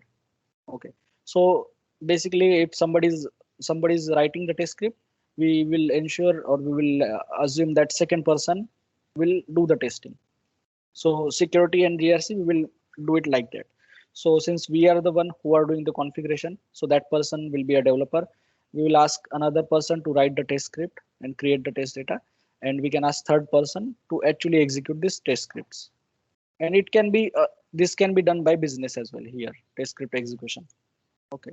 So this test script execution can be done by business person, somebody from other team as well. Like you can, for example, ask development team to raise the GRC request for their access and see if it is going through and all those things. Or you can have the business people as well. And in terms of security, so this is happening in GRC because GRC, we own the test scripts and the timeline and the progress part. And in terms of security, basically as a security, you worked on defects. So what are these defects? So when you created the role and then they are trying to do the full functionality test, they come to know, oh no, this person also needs this T code to ensure this full functionality is working, or some authorization errors, the T code is not fully functional. So all those things will come to you as a defects. So you will do the defect management, and you will basically the testing will be driven by testing leads.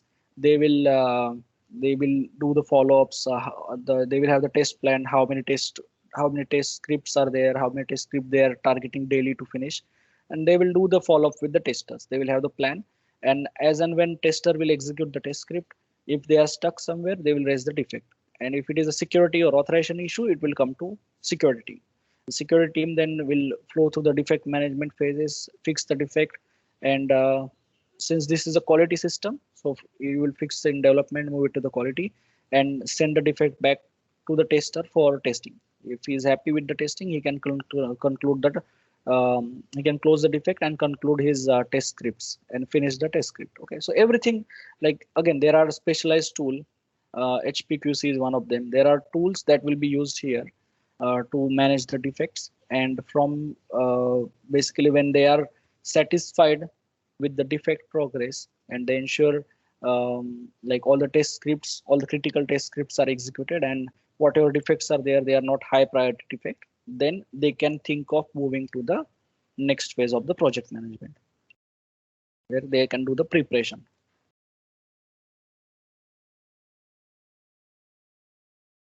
Preparation and go live. And then support. Right. So till now here from security side, our job is to ensure defects are handled, any new roles are updated into whatever deliverable files you will create. Like let's say you have a design document, for example, okay, security design document or a role matrix or whatever we call it, or role matrix design document, or you have you have, let's say, a business role files, because this is something that is passed on to next, or you have the testing sheet, for example, what business or what test ID. So if tomorrow you are creating a new role, you will have to ensure all these things are updated, right?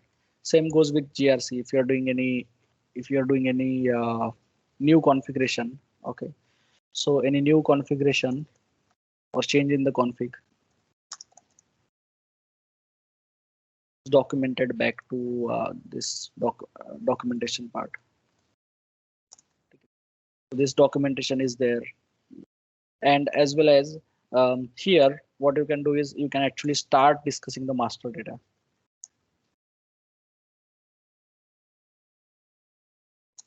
So what is a master data for GRC? So let's say here you are doing all the testing, whether my firefighter functionality is working fine or not. In your test scripts, you are doing the test IDs. I have test approver, I have test controller, I have test mitigation owner. But the master data is something, okay, who the actual person is. So how many, so here you will get FF users list, okay. Then you will decide the FF user count, how many firefighter user you will set up per team, okay. Then owners, controllers,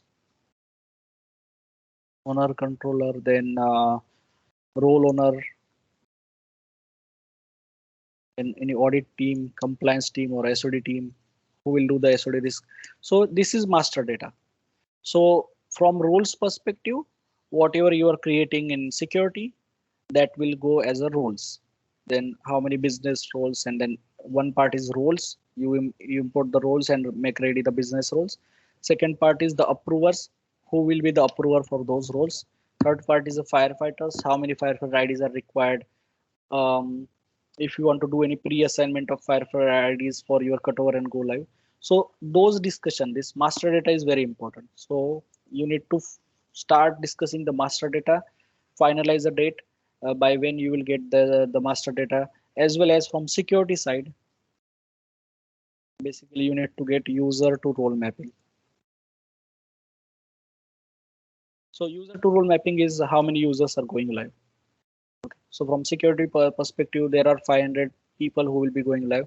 Do you have the user to role mapping and all the required field? Like for user, you need first name, last name, email, SNC, any user group, anything, and then the actual roles that they will get. And then you can start, once you have this information, you also need to consider the SOD risks. So for SOD risk also, you need to agree on a timeline. So what this timeline will be? So the day you receive this list, user to role mapping, and that has to be done in preparation. You need to get everything before go live. You need to do the cutover. Okay. So I will put a cutover. What is the cutover? So what you need to do, this master data and this user to role mapping matrix, you need to get that. Okay. And you need to agree how we will deal with the SOD risk analysis, because whether you are going to do a risk simulation before you assign the access, maybe do it in a quality system or somewhere, set up those users in quality system and do a risk analysis, and then get the approvals and do the mitigation of risk when you actually set up the user. Or you agree on a timeline that for first week we will just ensure that there are no high and critical risk, and if there is anything, we cannot assign that roles to a user.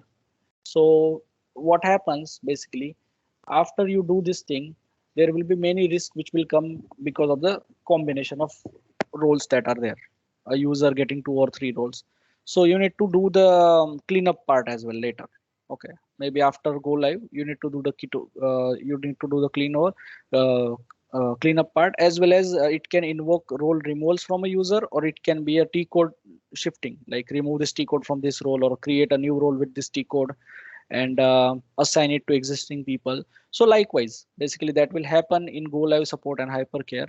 But till the time go live, what you need to agree into a timeline that we will do this and this activity on so and so week. So we will run the SOD risk. We will set up, let's say we'll set up the users on first week of so and so month. Okay.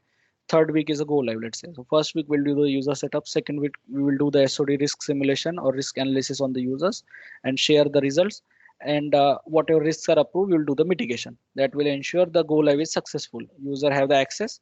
And parallelly, let's say by doing so, for 500 user we have 2000 risks into the system.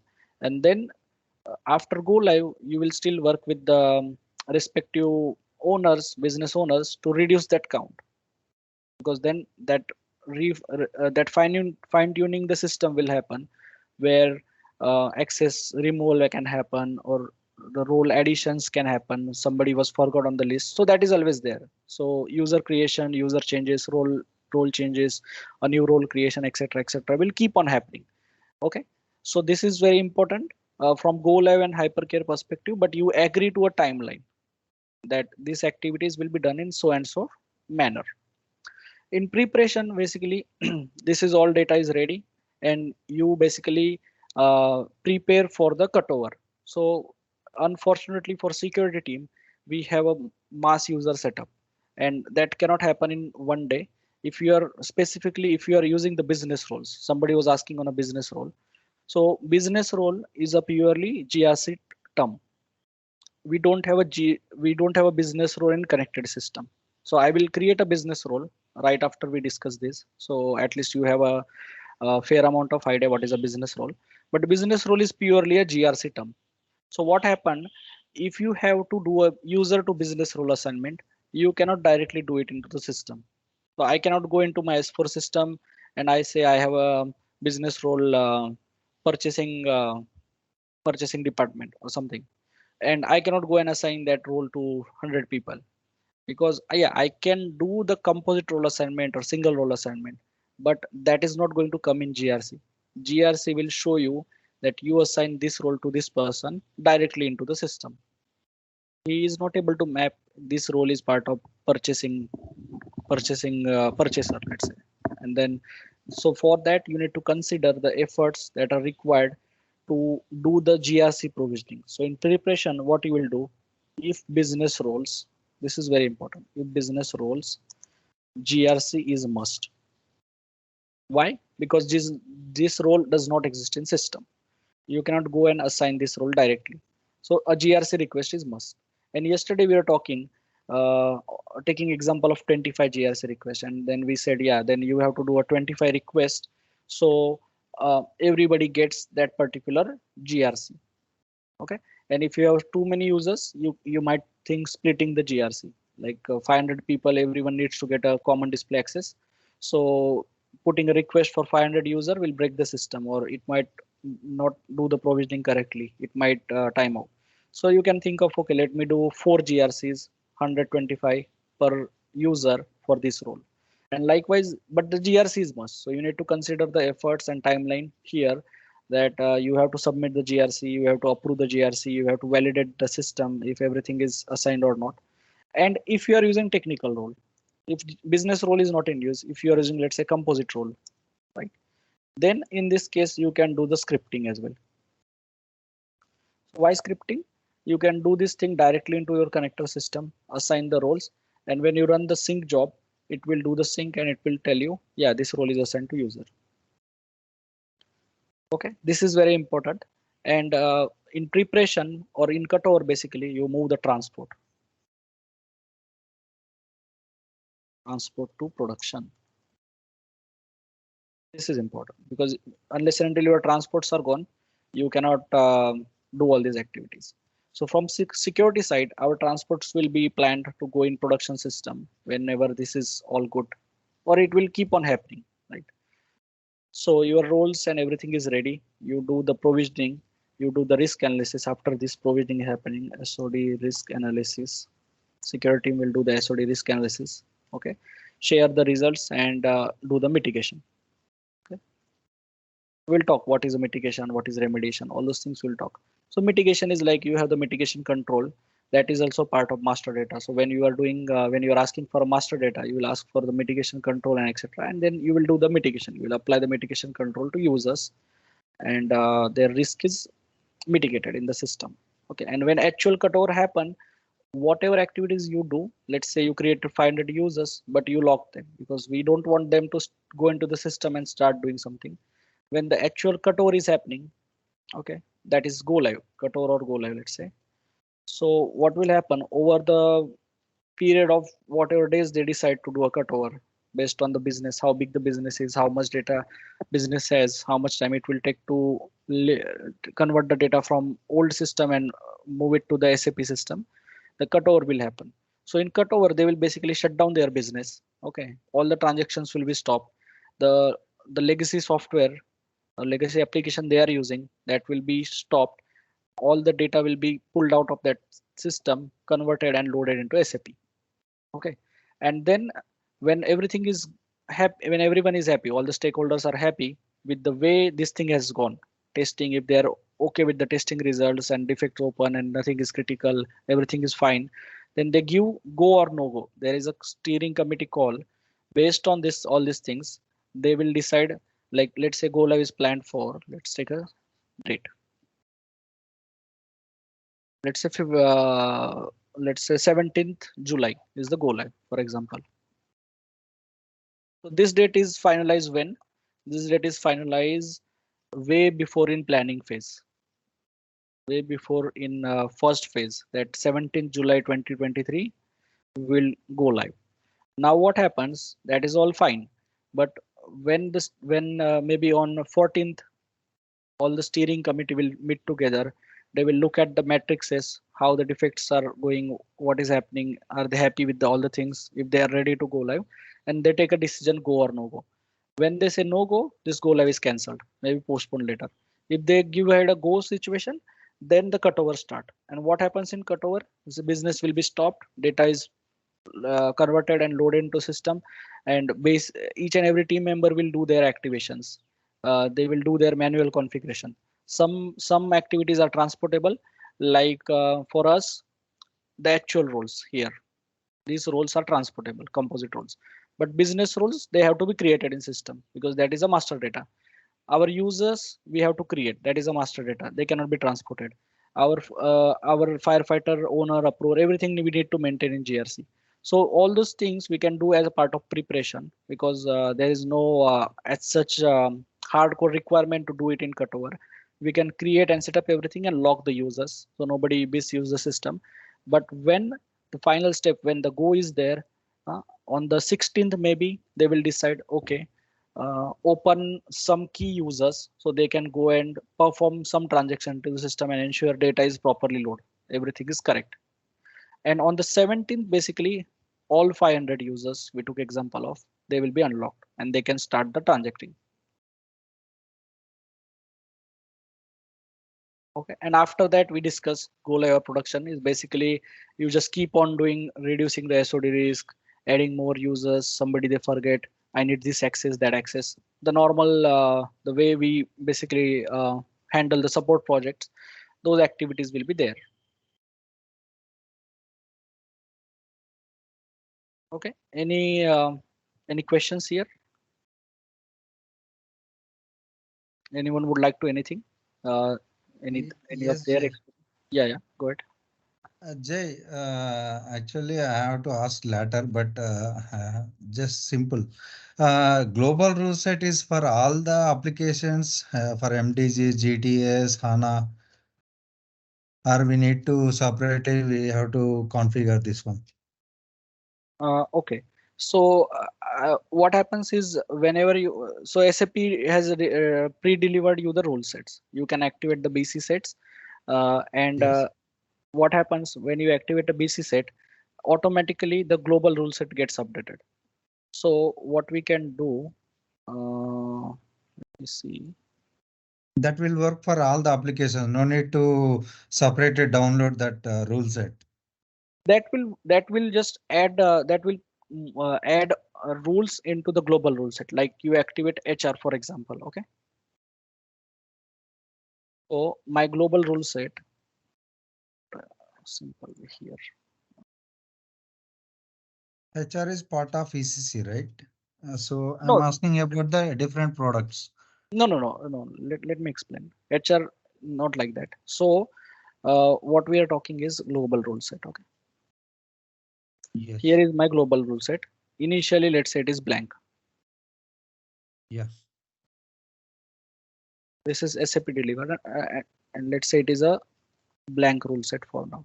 Now we have a BC set. BC set is basically which will Business give you, component. which will give you the pre-configured data. So we if we Google, we will see how there are 10 to 12 or more GRC rule set, BC set. So you will see they have many predefined rule sets, for example. So let's just grab this as an example here. Okay, these are my BC sets.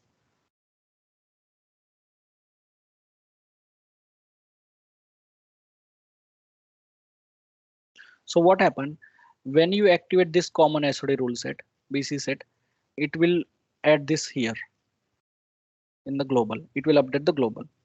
Fine. Now, if you decide and you want to do specifically for Fury or non-HRC, this is non-HR, this is SAP HR, this is ECC, you have S4 as well. So as and when you say, yeah, I have a S4 system, I want to activate this rule set. So whatever you activate, like S4 rule set, or like you said, MDG, let's say if MDG rule set is provided. Okay. So as you activate this rule set, this thing will be added in the global. This one activated, this one activated, and so and so. So global rule set will be updated with that. But what you can do, okay, instead of using global rule set, you can create a custom rule set. Custom rule set. You can download this from here. So activate, let's say activate this in sandbox. As soon as you activate, let's say I want to have a S4 rule set and I don't want to use the standard rule set. I want to create a custom rule set. So you can activate this global, you can activate this S4 rule set in a sandbox system and then download that rule set, take it into the Excel, upload that rule set into the system, okay, under your custom rule set, and tweak the rule set, like what rules are applicable to you actually. Because this rule set, global or whatever SAP provided rule set, that is a standard rule set, but it is not applicable to all the business. And when we discussed, uh, like in just some time back, when you are discussing, when you are running the risk analysis, that time the rule set modification will also happen parallelly. So the team who is it can be the GRC team or it can be a separate organization. Most of the time, big four companies are involved because they basically have like expertise in rule set and etc. So they work closely with the business and they understand, is this really a risk to your business? So I can call like T code 1 and T code 2, I can call it as a risk that SAP says, yeah, we have observed this is a risk in most of the organization. But the way your organization behaves, the department or that particular team can decide, no, this is fine, this is not a risk to me, this is a low level risk, there is no critical data in these T codes that I want to restrict with. This can, it can be totally removed as a risk as well, or it can be a low risk, it can be a high risk, critical risk, and so on. So what you can do, you can use this standard BC sets, but recommendation is you rather, instead of using global rule set, because tomorrow if you activate another thing, it is going to complicate the thing, right? So rather, whatever rules you want, you can put it into the custom. And this custom rule set, you can create multiple rule set. So in the rules, you can select what all connector groups it is applicable to. So unnecessarily, you don't have to see the risk, false positive risk into multiple systems. So if you have totally separate systems, you can rather go for a separate rule set. So for MDG, we need to activate the BC set. That For is not S4, a, we need yeah, to that activate is not the a must BC. step. I wouldn't say that is a must step, but what I would say is you need to get the rule set in Excel and upload it into the system. So if we are not using global rule set, that is fine. Activating a BC set is also fine. You can activate the BC set, it will update the global rule set. But if we are not using global rule set, that is also fine. What you can do is get the data, like, let me show you. Here is the option for everyone's benefit. You go to SPRO. So by default, all the applications rules will be coming to the global rule set. As you activate the BC set, it will come into the global rule set. Okay. So access risk analysis. See here in SOD rules, you have the option So if you go and say download the rule Yes. set, you can select the Main system files. and download. Yeah, these are all the connector groups that are there. Correct. Right? And when uploading, Yes. you can create the multiple rule set. And what you can do when you are doing the risk analysis, okay. So at that time you have the option to choose which rule set you want to run risk analysis on. So Yes. if there are specific risks, okay, only specific to MDG, for example, or any specific application, so either you can move it to the custom separate rule set and just do the risk analysis with that rule set to get a like exact results that you're looking for, or you can have your custom rule set which is all again global. But then in that case, if there are some extra risks that are there, you can ignore them and focus on the important one, or Okay. remove it And totally from the custom rule set as well. okay. For why? Because we are going to migrate to this one S/4HANA, right? So no need to separately download this one. Already we are using the 12.0 version. SP is 18. Mhm. You're Latest already have, version. so when you migrate, like uh, the case that we discussed yesterday in the migration, new T codes. So what you can focus on, if you don't want to start from scratch, because your business will know, and if that migration is like technical upgrade, not a Correct. green field. So in that case, your business already knows and they already have the risks identified. So what happens in case of a T code is gone, a Fury app is coming. So you will have to focus on that. You can work on that delta part. How do you want to accommodate this thing? Like let's say I have a risk one, okay, which is like T code ME53N, and let's say ME29N. I have these two release T codes, ME54N and 29N. So release a PR and release a PO, and we are saying it is a risk one person doing both. Now because of upgrade, let's say this thing is converted into a ME54HT code, and this thing is like that only. So what you will do for this, you don't have to like embark a full journey, like download S4 rule set and then let's start comparing what is changed. Rather, what you can focus on is, okay, this thing, my roles had ME54 and before. Now I'm going to remove that and add H. So what all functions are there where I have ME54 and let's check if I have to maintain this T code over there, because I'm doing the same functionality with different T code. So this way also you can initiate that discussion. What is the impact on rule set and how you want to, or else another parallel approach you can do is in a sandbox or somewhere activate the S4 rule set, download that rule set, and on Excel to Excel you can do the comparison. What rules are extra that you don't have in your system, and then you can send it for a review, because this thing is basically controlled by business, what they see as a risk to organization and how they categorize the risk. So your S4 rule set is, again, it is a big journey because you are doing a technical upgrade. So in that case, already risk and everything is identified. All you need to do is work on the deltas. Yeah. Okay. And one more thing is, I have created custom transactions. But while running into the S4 risk analysis, I cannot able to see the custom transactions.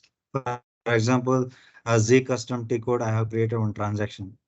I have given some authorization in that one and inserted in some of the roles, but it is not considered. It is not reading Yes, global rule correct. set. So if I want to consider the transactions as well into the global rule set, what is the best procedures to read that one? So that is why I think we should not use the global rule set. Rather, what you can do, because global is something that SAP will Correct. give you more recommendation. Yeah. But let's say you have copy of global, you have your custom rule set. So what you Yes. need to do, let us go to a rule set. Okay, now this is a fresh system. Okay, setup. Okay, so here, see, for everyone's benefit, these are the rule set. So right now in this system, I see two rule set.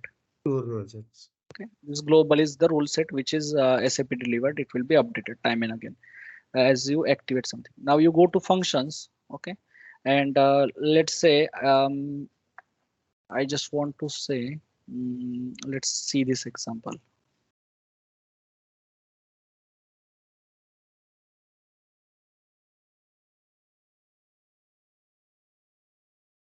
Let's try to find out a function. Function action relationship, let's say. And I want to see this case, ME 29N.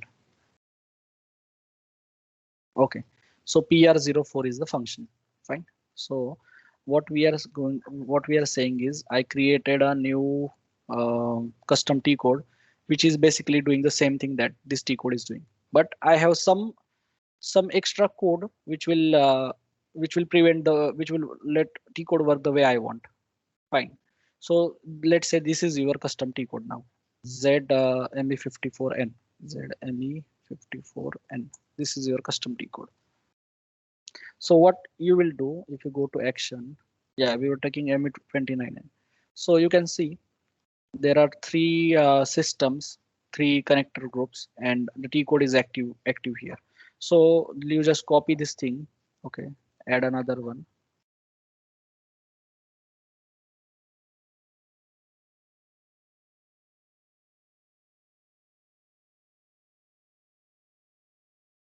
Okay, add another one for that connector group. Let's say this is applicable for S4.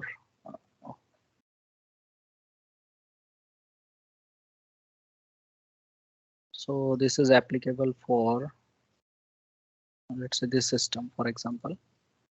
You add the T code, let it be activate. You go to the permission, and under the permission also you add the same thing. So, and here, sorry, it will be ZT code. So whatever it is, you created a custom T code, right? So I'm just giving you the example. Easily we can find out which function to update, because I know this T code, what my ZT code is doing, it is doing same thing what this T code is doing. So I'm adding it here. And same thing I will do it here. The water authorization object change and etc. I will just add it here.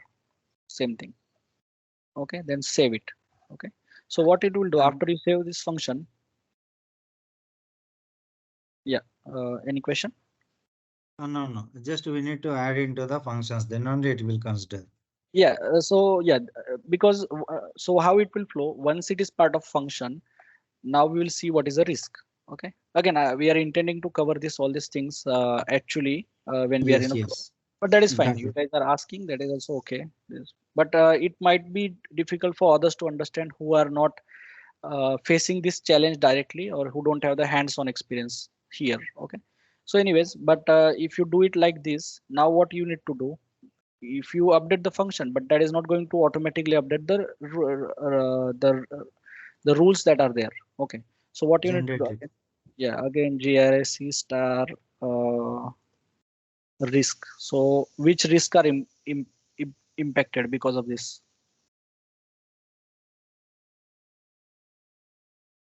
So external risk, risk level, risk. So risk. Let's see this table. And okay, we don't have here that thing.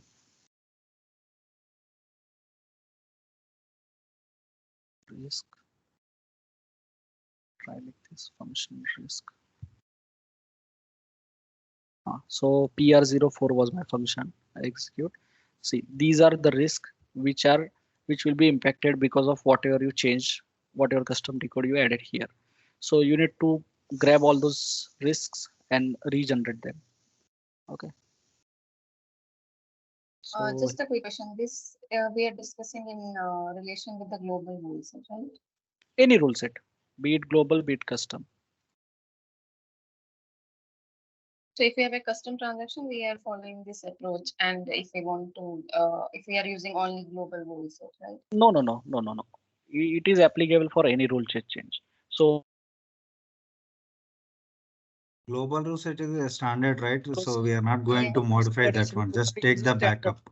But the way each business behave or work is a different.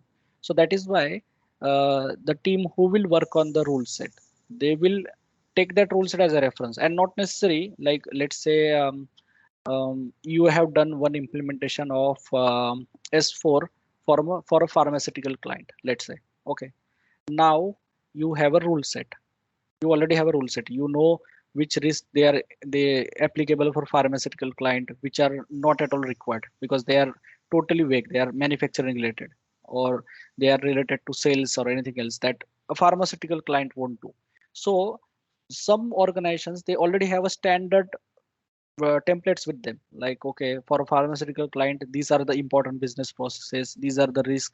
So they might have their own Excel, like all these files, they might have their own refined rule set, and they can start from there as well. There is no need to start from what SAP has delivered. So you as an organization, if you already have a rule set for a pharmaceutical client, or you have a reference rule set like similar business what they are doing, you can take a reference from there, what are the risks defined in that rule set, and leverage that, and that can be your starting point as well. So maybe the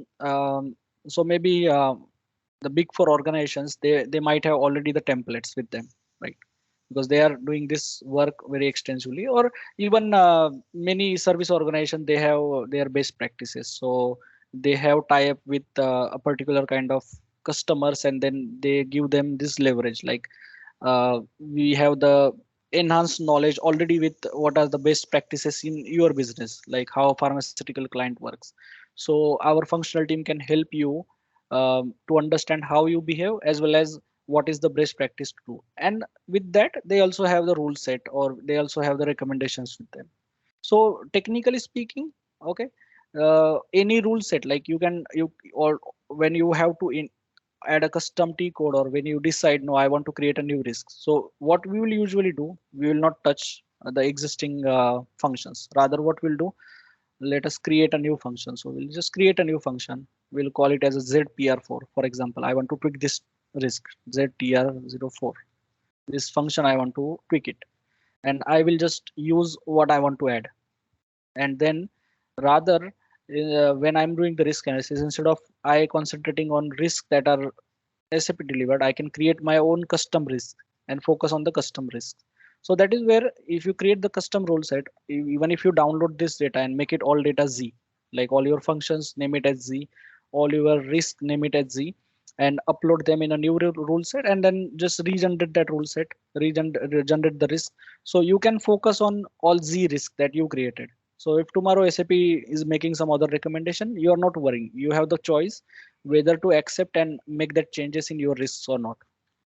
What is applicable to your business, which risk you want to keep, which risk are not required, you can just delete them. You don't need to have them in your, or you don't even need to create those risks. Let's say this, let's see, many functions you will see which might not be applicable to all the businesses. See APO, for example. Okay, so if you are not at all doing a planning, if you don't have APO module implemented or HR module implemented, so you don't need to have all those risks created in your rule set as well. You don't need them basically. You'll see quality management, a lot of looking at the function and business process, you will understand. See APO risk, basis risk. So cross application. So you are not using anything like ISU, for example. This is industry specific solutions. So they have some different risks defined in them. Device management, customer services. So if you are specifically targeting for that particular kind of business, you can use those basically. So best practice is just create your custom custom rule set, put your risk, whatever is applicable to you, and keep on updating that.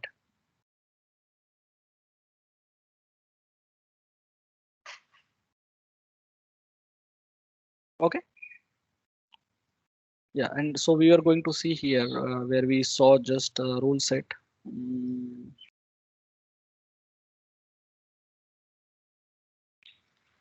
Here you can download the rule set, you can upload. So download, work on Excel. You don't need to do everything here like we did on NWBC.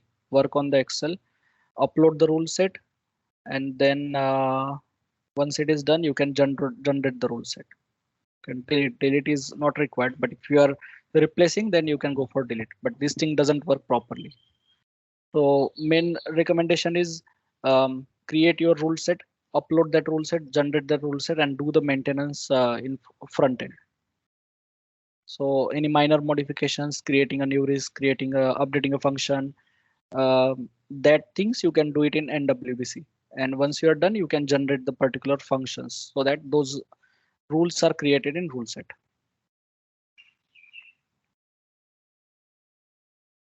Okay, so let me go to the PPT where we left. Yeah, thanks, Jay. So coming back here, we'll go live. So these slides, they will update. This text is, I think there is some mismatch in the text, but they will basically upload the updated one. Okay, so any questions here on the project, on the charm and implementation phases?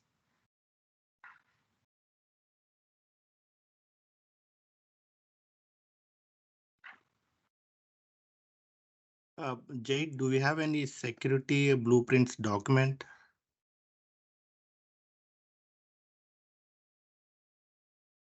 All right, so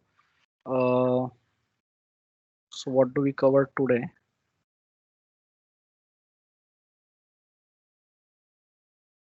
Transport management system. Then implementation phases we covered, and high level rule set.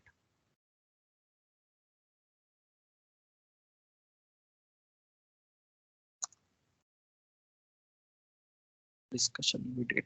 Okay, so now let us cover this topic, introduction to GRC. So I think most of you already are working on GRC, right? So we can try to cover this topic today, and from tomorrow onwards we can start with the configuration things for GRC.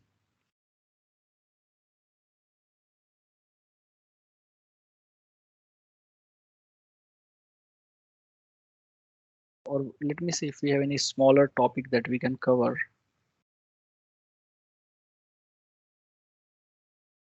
No, I think we have to start with the introduction now. Okay, right. So go to material.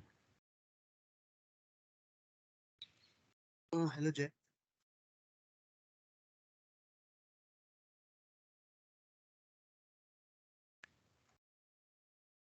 Jay. Okay, please go through this disclaimer once. I'll be back in a minute. Okay, Jay.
Okay, so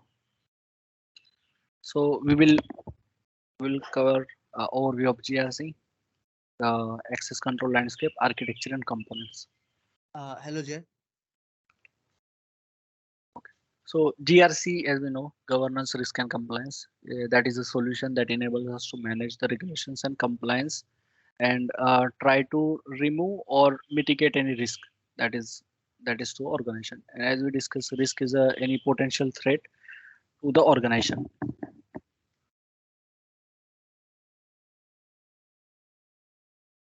So GRC basically risk management, compliance, and governance These are the important terminologies.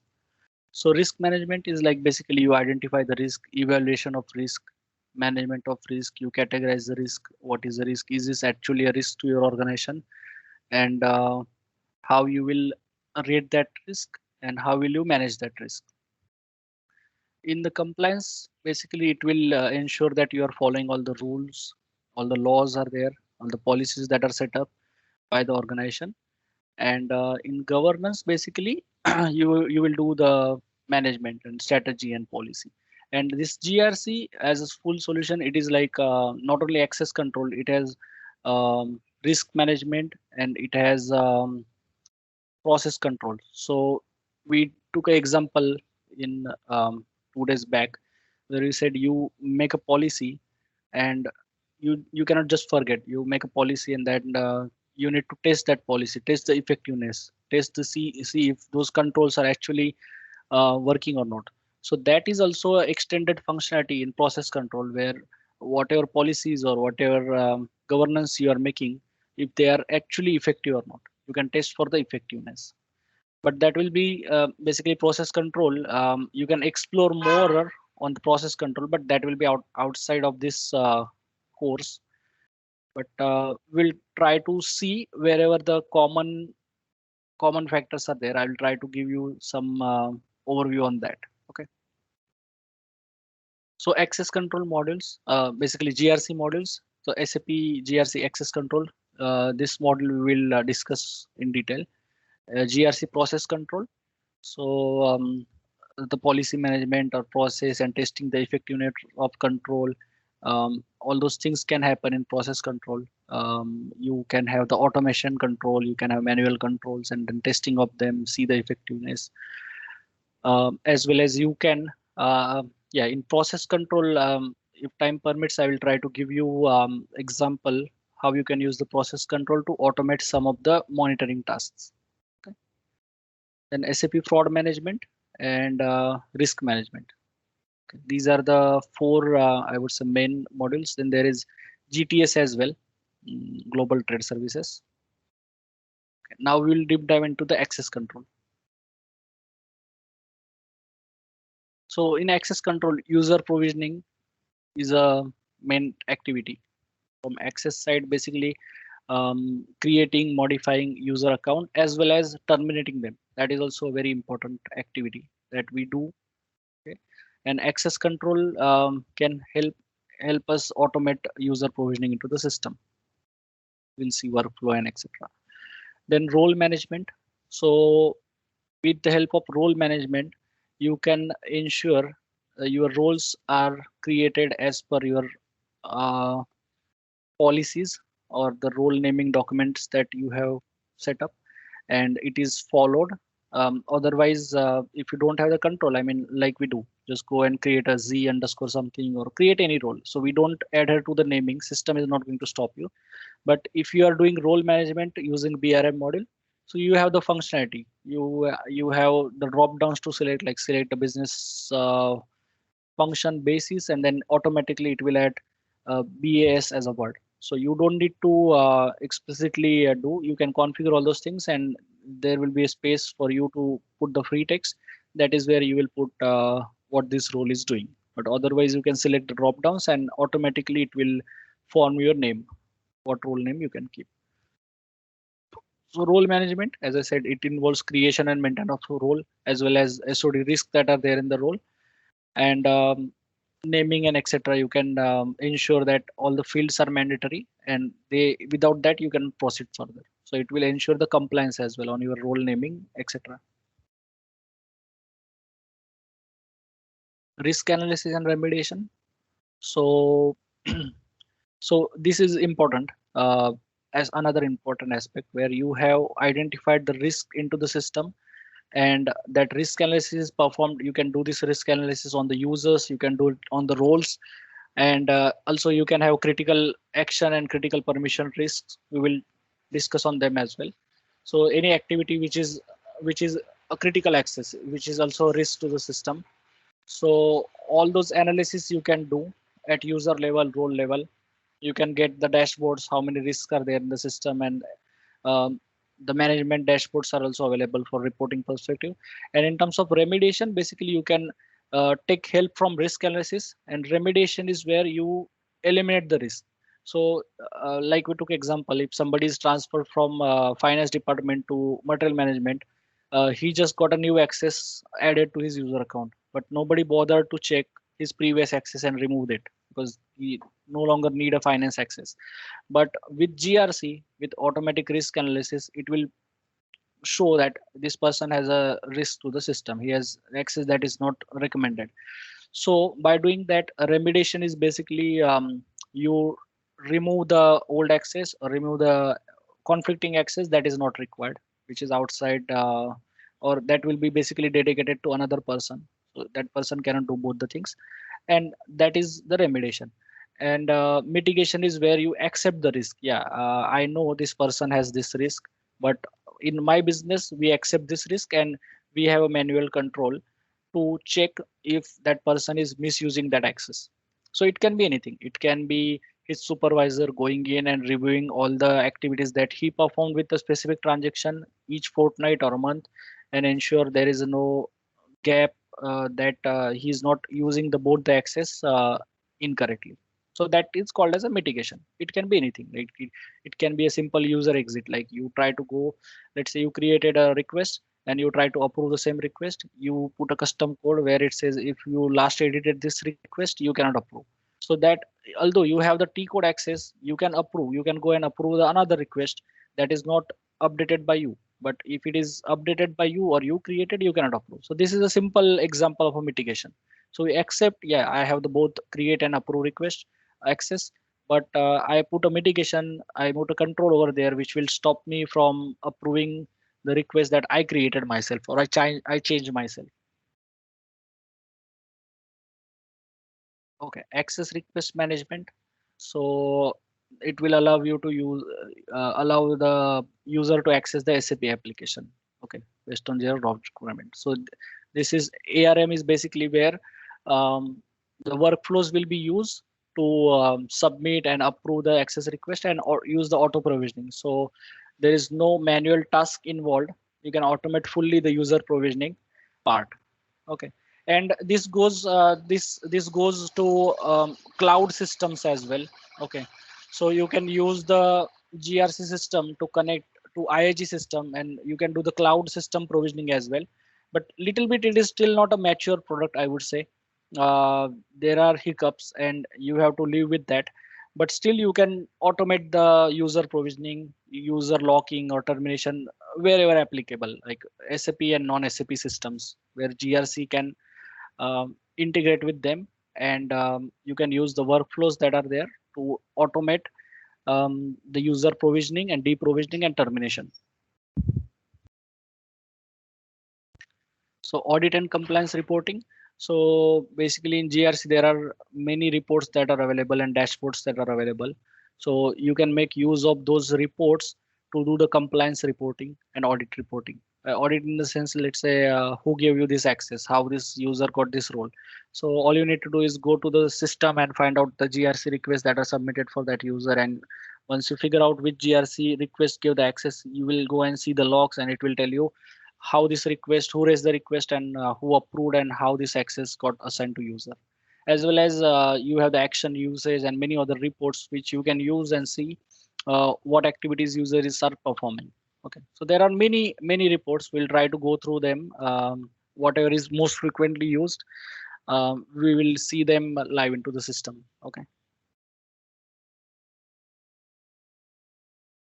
So audit and compliance, pretty much same. SOD report, compliance dashboard. All right, so let's move to the GRC architecture. So this is GRC 12.0 architecture. So here it is. Let's start from the database side. So it's saying any database. So this is not a mandatory HANA system like S4HANA. So GRC can have any database. Okay. So any database, but if you see, it can connect to SAP HANA DB as well. So if you want to get the data, use the SAP SLT, so system landscape transformation, and move this data to SAP HANA. And if you want to do any analytics on SAP GRC, so that is also possibility. Okay, this is full-fledged architecture. Not necessarily everything is used, but you can see any DB you can use the SLT, move it to SAP HANA DB, and on SAP HANA DB you can do the analytics part. Okay. Now coming to the core GRC, this is the core GRC. In front-end server, where access control UR components is there, and then in access control backend is where those four ARA, ERM, business role management, access risk analysis, ARM, access request management, and EAM, emergency access management. These four components are there. So this is the core functionality of access control. Okay, this is NetViewer 752, and on top of that, the GRC is installed, GRC component. So any database, this is now your GRC system. And if you see, you can connect SAP Cloud Connector. Okay, and through Cloud Connector, you can connect to Identity Access Governance.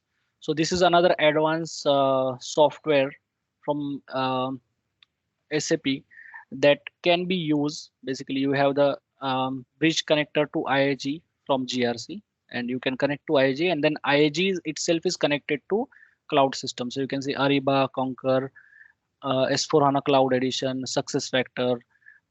Somebody was saying Service Cloud. They worked on Service Cloud. So Service Cloud or SAC is there, SAP Analytics Cloud. So other SAP services, the cloud services, they can be connected to GRC through IIG.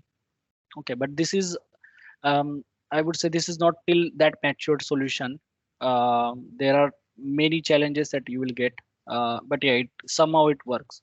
So one of the client, we implemented SAC and Service Cloud connectivity through IIG, but it is still not matured enough.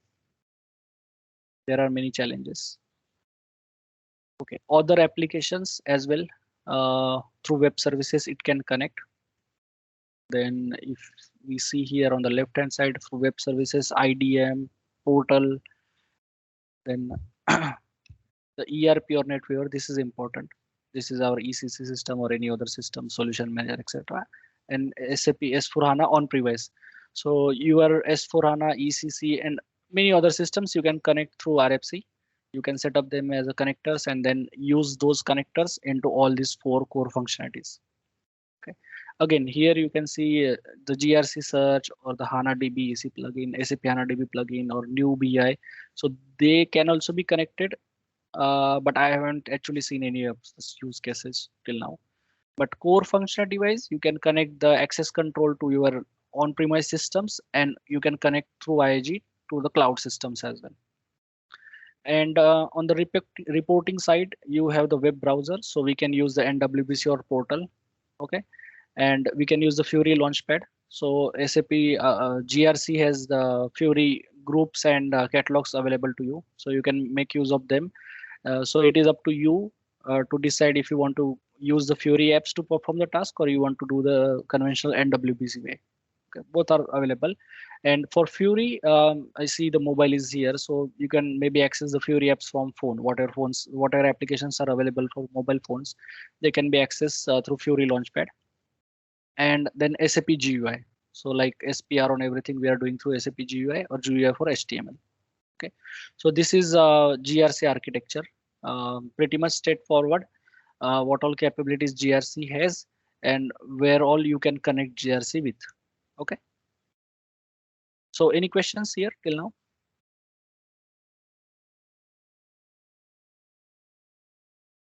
Okay. So yeah, GRC architecture, the main components. So we'll start with here, ARM. So access request management is basically a simplified access request screens, redesigned screens from streamlined user interface. So ARM basically you can use the Fury app, and this is to get the request this is to get the access to a particular system. So you can submit the access request, then approver approves, and then it flows through the different another set of workflow approvals as you decide in MSNP, and finally the provisioning will happen. Okay. Then these four modules are basically tied to integrate with each other. So ARM, you can use the ARM function, you can use the ARM in between, you use the ARA, access risk analysis. So in access risk analysis, basically, as we saw some time back, you can perform the risk analysis on user or role. So when you are requesting a access in ARM, ARM will internally use the ARA component, the rule set that you have defined, or the risk function, the roles that you imported. So those will be used to perform the access risk analysis. So what access user is requesting and what access user has, and the combined new access, is it going to create any risk or not? So ARM will use ARA, and on your workflow only, the requester or the approver can see what risk this access is causing, and they can use the mitigation function to mitigate, or they can reject the request and suggest the changes. No, you cannot have two roles. You do this thing, remove this role and request new role. Likewise. So next one is EAM. So we discussed a couple of days back. So EAM is emergency access management. So again, in EAM, basically, as we talked, the organizations, they don't want to open up the system for less frequently accessed transactions, right? If something is a critical situation, emergency situation, and then in that case, you have to bypass some processes and directly perform some changes into the system. So instead of having that access with you as a risk for long term, it is that risk is remediated and that access is moved to the firefighter user IDs. So with the EAM module, basically you can do the firefighting with the particular user ID assigned to you. You can log in into the system and perform those tasks. So benefit is the logs are generated, everything is documented, your approvals and the usage of firefighter ID, what exactly did you do into the system with the elevated access, and those logs are sent to the approvers. The approver will review the log, and if they are fine, they accept the logs. If they are not fine, they can send it back to the person who executed the firefighter and ask for more clarifications. So in this way, we basically the auditors, when they come back with the questions, the GRC is the solution. It basically streamline the processes, and you have all the audit requirements in a place, documented in a place. And the another model is business role management, BRM. So BRM, EM, every model is integrated with each other. So basically in BRM, you have the role methodology. So you can basically put the methodology that if you are creating some kind of role or role specific to a system, what all stages it has to go through. So if you are creating a role and you want the role owner to approve your role first, if there are any risk, they have to mitigate the risk, or they have to agree to the risk, or you need to attach some test documents, or you need to generate the roles. All those methodologies are available. Like charm we discussed some time back. Okay, so here, if you have to use the BRM functionality and ensure that the the the compliance path is followed, the role starting from role naming to all the phases of role development, you can configure here. But to be frank, BRM is not widely used. So what is done, we will do the role development as we do. We'll move the changes in production, and we will use BRM role import functionality to import the role. And once that role is imported, then we will assign all the mandatory fields. What is the function, process, sub process, project release, etc., and use this BRM role in ARM. So ARM will use a role from BRM, which role you want access to. Then he will use the ARA to do the risk analysis on the access, and the workflows that are available in ARM to actually get the approvals and do the provisioning. And in EAM as well, it is connected to BRM and it is connected to ARA, so that you can do the risk analysis and you can do the extended risk analysis, what risks are there in the firefighter users, and etc. So these are four models are basically important from access control side. Any questions here?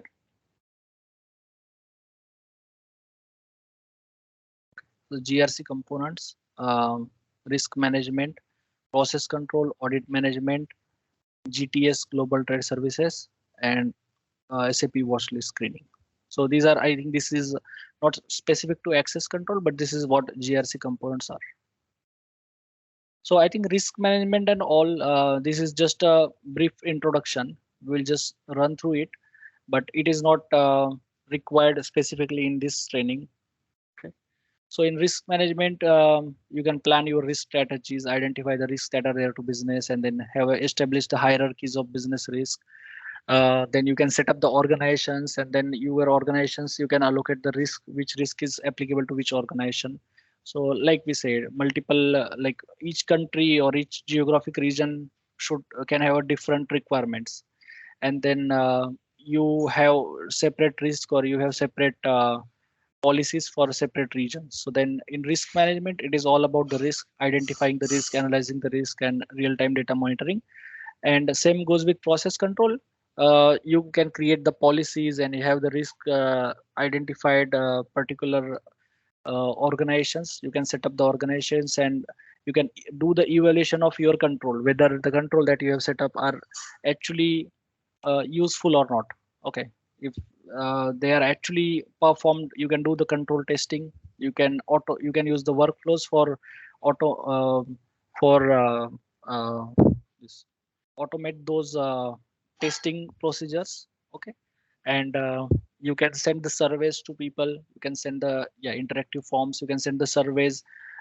Like for example, let's say you have a policy control, and you just you have 100 people working at a site, let's say, and you want them to acknowledge that I will ensure all the safety features. I will wear my safety gear, and I will ensure when I'm working at the site, I don't have my shoes. I don't have my feet open. I have my safety shoes on. I have my clothes on, for example.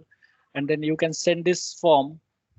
You can send this form as a acceptance. Basically, you accept and acknowledge you have read through the policy, and you agree that you will follow the policy. So likewise, you can send the forms. You can send the workflows for testing the automated or manual workflows, the controls. Okay, so that will be process control. And another thing is we as access control, we can use one functionality from process control to basically set up. I will touch base on that. Maybe I don't think it will be here, but if time permits, I will try to get you one slider where we can see from process control. You can set up a data source, and that data source can be SAP query, or data source can be a table. And then you can define the discrepancy. What data discrepancy causes an alert. So for example, if USR02, I take a USR02 as a source, and if I let's say in USR02, or let's say AGR underscore users, we take this table as a source, and we put SAP star as a filtering condition. We fetch all the records where somebody has a SAP star role assigned.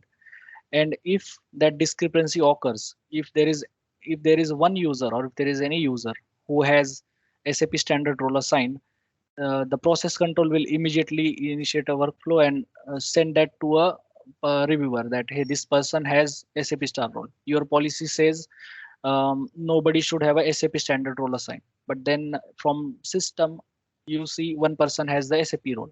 So then that goes as a workflow.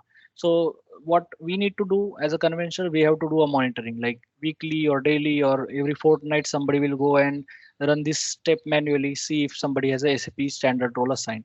Now what we did, we created a data source, we define a discrepancy, and we give them the criteria that if there is any entry where SAP star role is part of AGR underscore users, immediately those line items are highlighted as in a workflow to the person who is responsible to take action on that. So we will try to see if we can cover this. That is part of process control, but it is a good example. You can automate many things with that, your weekly task or something. But in business scenario, they basically do a complex querying, joining multiple tables, and see, like for example, in a PO the quantity is 100, and in received amount quantity for that order is 99. So they will use the process control to highlight that that discrepancy, that okay, here is the discrepancy. The order says 100 item should be delivered, and the receiving is done for 99. So likewise, they have many business scenarios in finance and supply chain from process control. But yeah, we can use that as the tables and queries to automate some of our day-to-day tasks. Okay, audit management. Again, this is to simplify the audit, and then you can keep track of audit and initiate the audits and create the audit issues and keep it is basically in a consistent manner. This is again another big module. GTS is also another module where basically you can have the sanction party list. So what happens, like you might know, in the international trade, some countries are not allowed to trade with. Okay, for example, let's say Syria or some country where the international ban is there, and then if one of the supplier or one of the vendor that you are interacting with is having some connection to those countries, or his address is there, so the or he's doing some malpractices in import and export or businesses, so there is a sanctioned party list or screeners are placed where if you are trying to if you try to get work from that supplier or that customer, basically it will raise a red flag that this person is a part of list. Okay, sanctioned party list, and then you can take the next action whether to actually work with that function or that person or not. So likewise, basically this is another big module, GTS, and it is focused on import, export, and international trade. Okay, so and not only this is one sub part, but you can consider like phones example. So you manufacture something in China and you want to sell it in India. So what is the criteria if you have to call it made in India? So let's say the criteria says at least 60% of your raw material or whatever parts are there, at least 60% of those parts, if they are manufactured in India and assembled in India, then you can categorize your product as made in India. So are you actually doing that? So are you actually what is your batch size, what materials you imported, from which batch you use this material, all those kind of things in GTS can be used to put the compliance mainly for import and export and the sanction parties. Okay, this is high level GTS. Okay, so watch list screening. Okay, this solution identify and prevent the fraud via real-time scan of business data. So looks like uh, this module is scanning your business data. Okay, so warranty fraud, suspicious transactions, anything, corruptions. Okay, screening the business partners. So avoiding the business with high risk customer or high risk vendors. Okay. Okay, that's it then. I think on GRC high level, this is what the GRC as a product is, and we will deep dive more into access control. Okay, mainly these four modules. So from tomorrow onwards, we will start with the GRC configuration, right from the raw box that is delivered to you till the time you make the functionalities available. You log in and raise access request, or you log in and use a firefighter. We will do all those configurations and we'll see all those steps. We will do the risk analysis and everything. Okay. So any like in the session? Actually, like in the onwards, we are going to discuss cover on the this topic. firefighter ID. And tomorrow,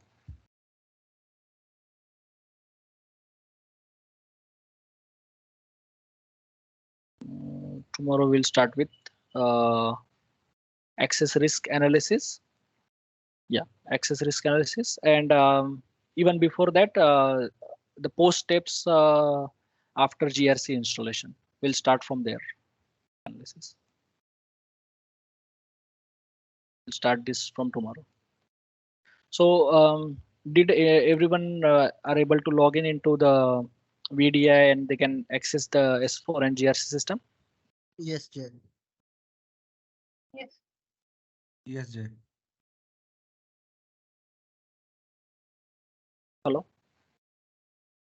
Yes, Jay. Yes, Jay. Can you hear me? Yeah, yeah.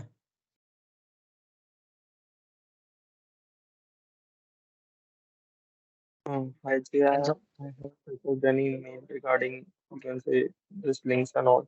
PDI Express.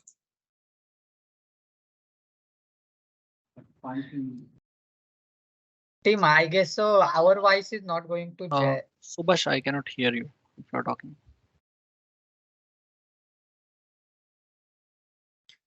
I also think this is the problem. Hello, Jay, are you able to hear me? Okay, seems some issue. Can somebody type?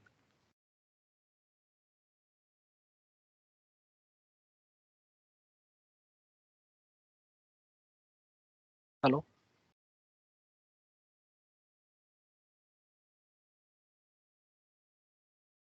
Okay. Yeah. Okay. So I don't know. Maybe I'm not able to hear you, but that's fine. If there are no questions, we can close the session.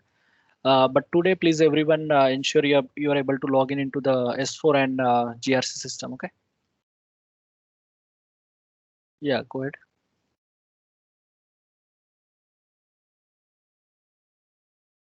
Jay, are you able to hear me?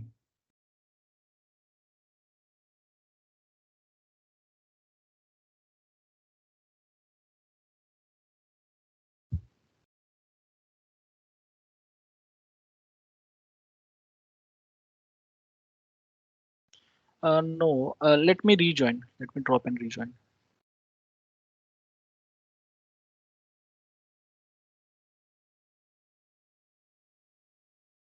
Hi guys, can you hear me? Yeah. Okay, we have shared the session feedback form in the chat box, so I request everyone to fill that form, which is mandatory. Sure. And also, please wait, trainer is rejoining. Yeah, I'm back Yes. and I can hear you now. Okay, Yeah, sure. Jay, my question is, you said that GTS is also part of the GRC, like process controls, risk management, audit, and everything, right? How it will part of the GRC, this GTS? This is a separate application, right? Yeah, there is a separate application as well, but I think it is part of GRC as well. So we can, on top of it, we can also configure this one, GTS. Yeah, but to be frank, I haven't seen anyone doing that. I have seen Yeah, that is GTS all. as a standalone system for mainly for manufacturing businesses where they have import and export heavily. So they will do a full-fledged GTS implementation, and for sure they have multiple countries and multiple company codes involved, and yeah, they do the separate implementation. Yeah, why? Because I'm working on GTS as well. So that is the Oh, reason I'm asking if you have any information when we get the topic at that time, we will discuss more on that. But okay, but GTS is not a topic in our training. It is there as in an introduction. configurations or in No. configurations, anyhow, it GTS will come. No, GTS is not. Our training is focused on access control. So from Yes. tomorrow onwards, we are going to fully focus on access control. GTS won't be part of that. Yeah, but GTS as a satellite system, if you are taking, you can just see if GTS can be connected for access provisioning perspective, and it will go as a normal, we will do for whatever we do for our ECC or S4 system that is there. Same thing you will do, create the connector and put it in a connector group, and you can try doing the same things and see if Yeah, you that is can. normal process. Yeah, that is okay, fine. How we can including this GTS into the GRC? That is what I'm asking. So HANA and everything we are not included over here in GRC access controls. No, GTS is not going to be part of this. I'm not understanding the question correctly, maybe. So what are you looking for? Are you looking for GTS configuration? No, GTS is part of GRC or not? That is first question. In this training?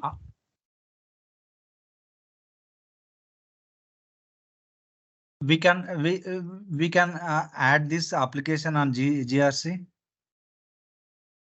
See, I haven't seen. Maybe we have to check with basis. These are the questions for basis team. We can Google around, but what I have seen is a GTS is a standalone application for full-fledged functionality. Yes. So if you want to add that, maybe you can check if that can be added check with the basis if they can add that GTS component along with GRC, because like you can add the GRC to S4 as well. These components you can install, you can make one system as like same system as GRC as well as satellite system. That is also possible. But these That will is be possible. question to this will be question to basis team, I would say. Okay. Yeah, but just to answer you, Raj, we can do that. So actually, in the previous project, we had that configuration.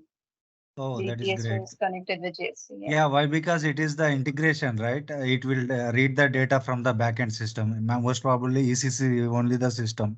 Yes, It will yes, get the data from the when they are creating the orders and purchase orders and everything. So Raj, you are saying I think your question is more on can you top up GTS on ECC or S4? Was it your question? No.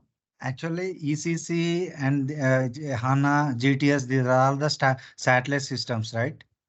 So we can integrate this GTS system on the GRC. Yeah, I think that you can check with the basis, to be frank. If Yes, but somebody. Who's that one? Sorry, I did not see your name. Someone Sunanda was Sunanda. yeah. Okay. So I think she was confirming they did it before, but looks like she said it was top up on ECC or is it top up on GRC, Sunanda?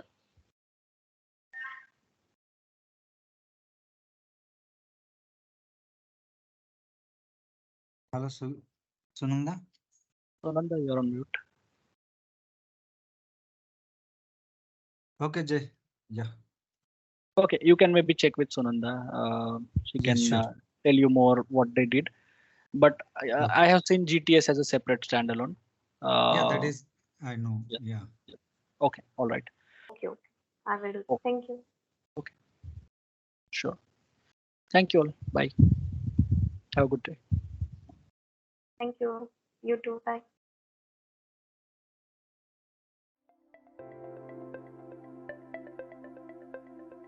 Thank you for attending the session. I hope you all enjoyed it. Don't forget to like and subscribe to our channel. Also, feel free to ask your questions in the comment section below, and we will reply to them at the earliest.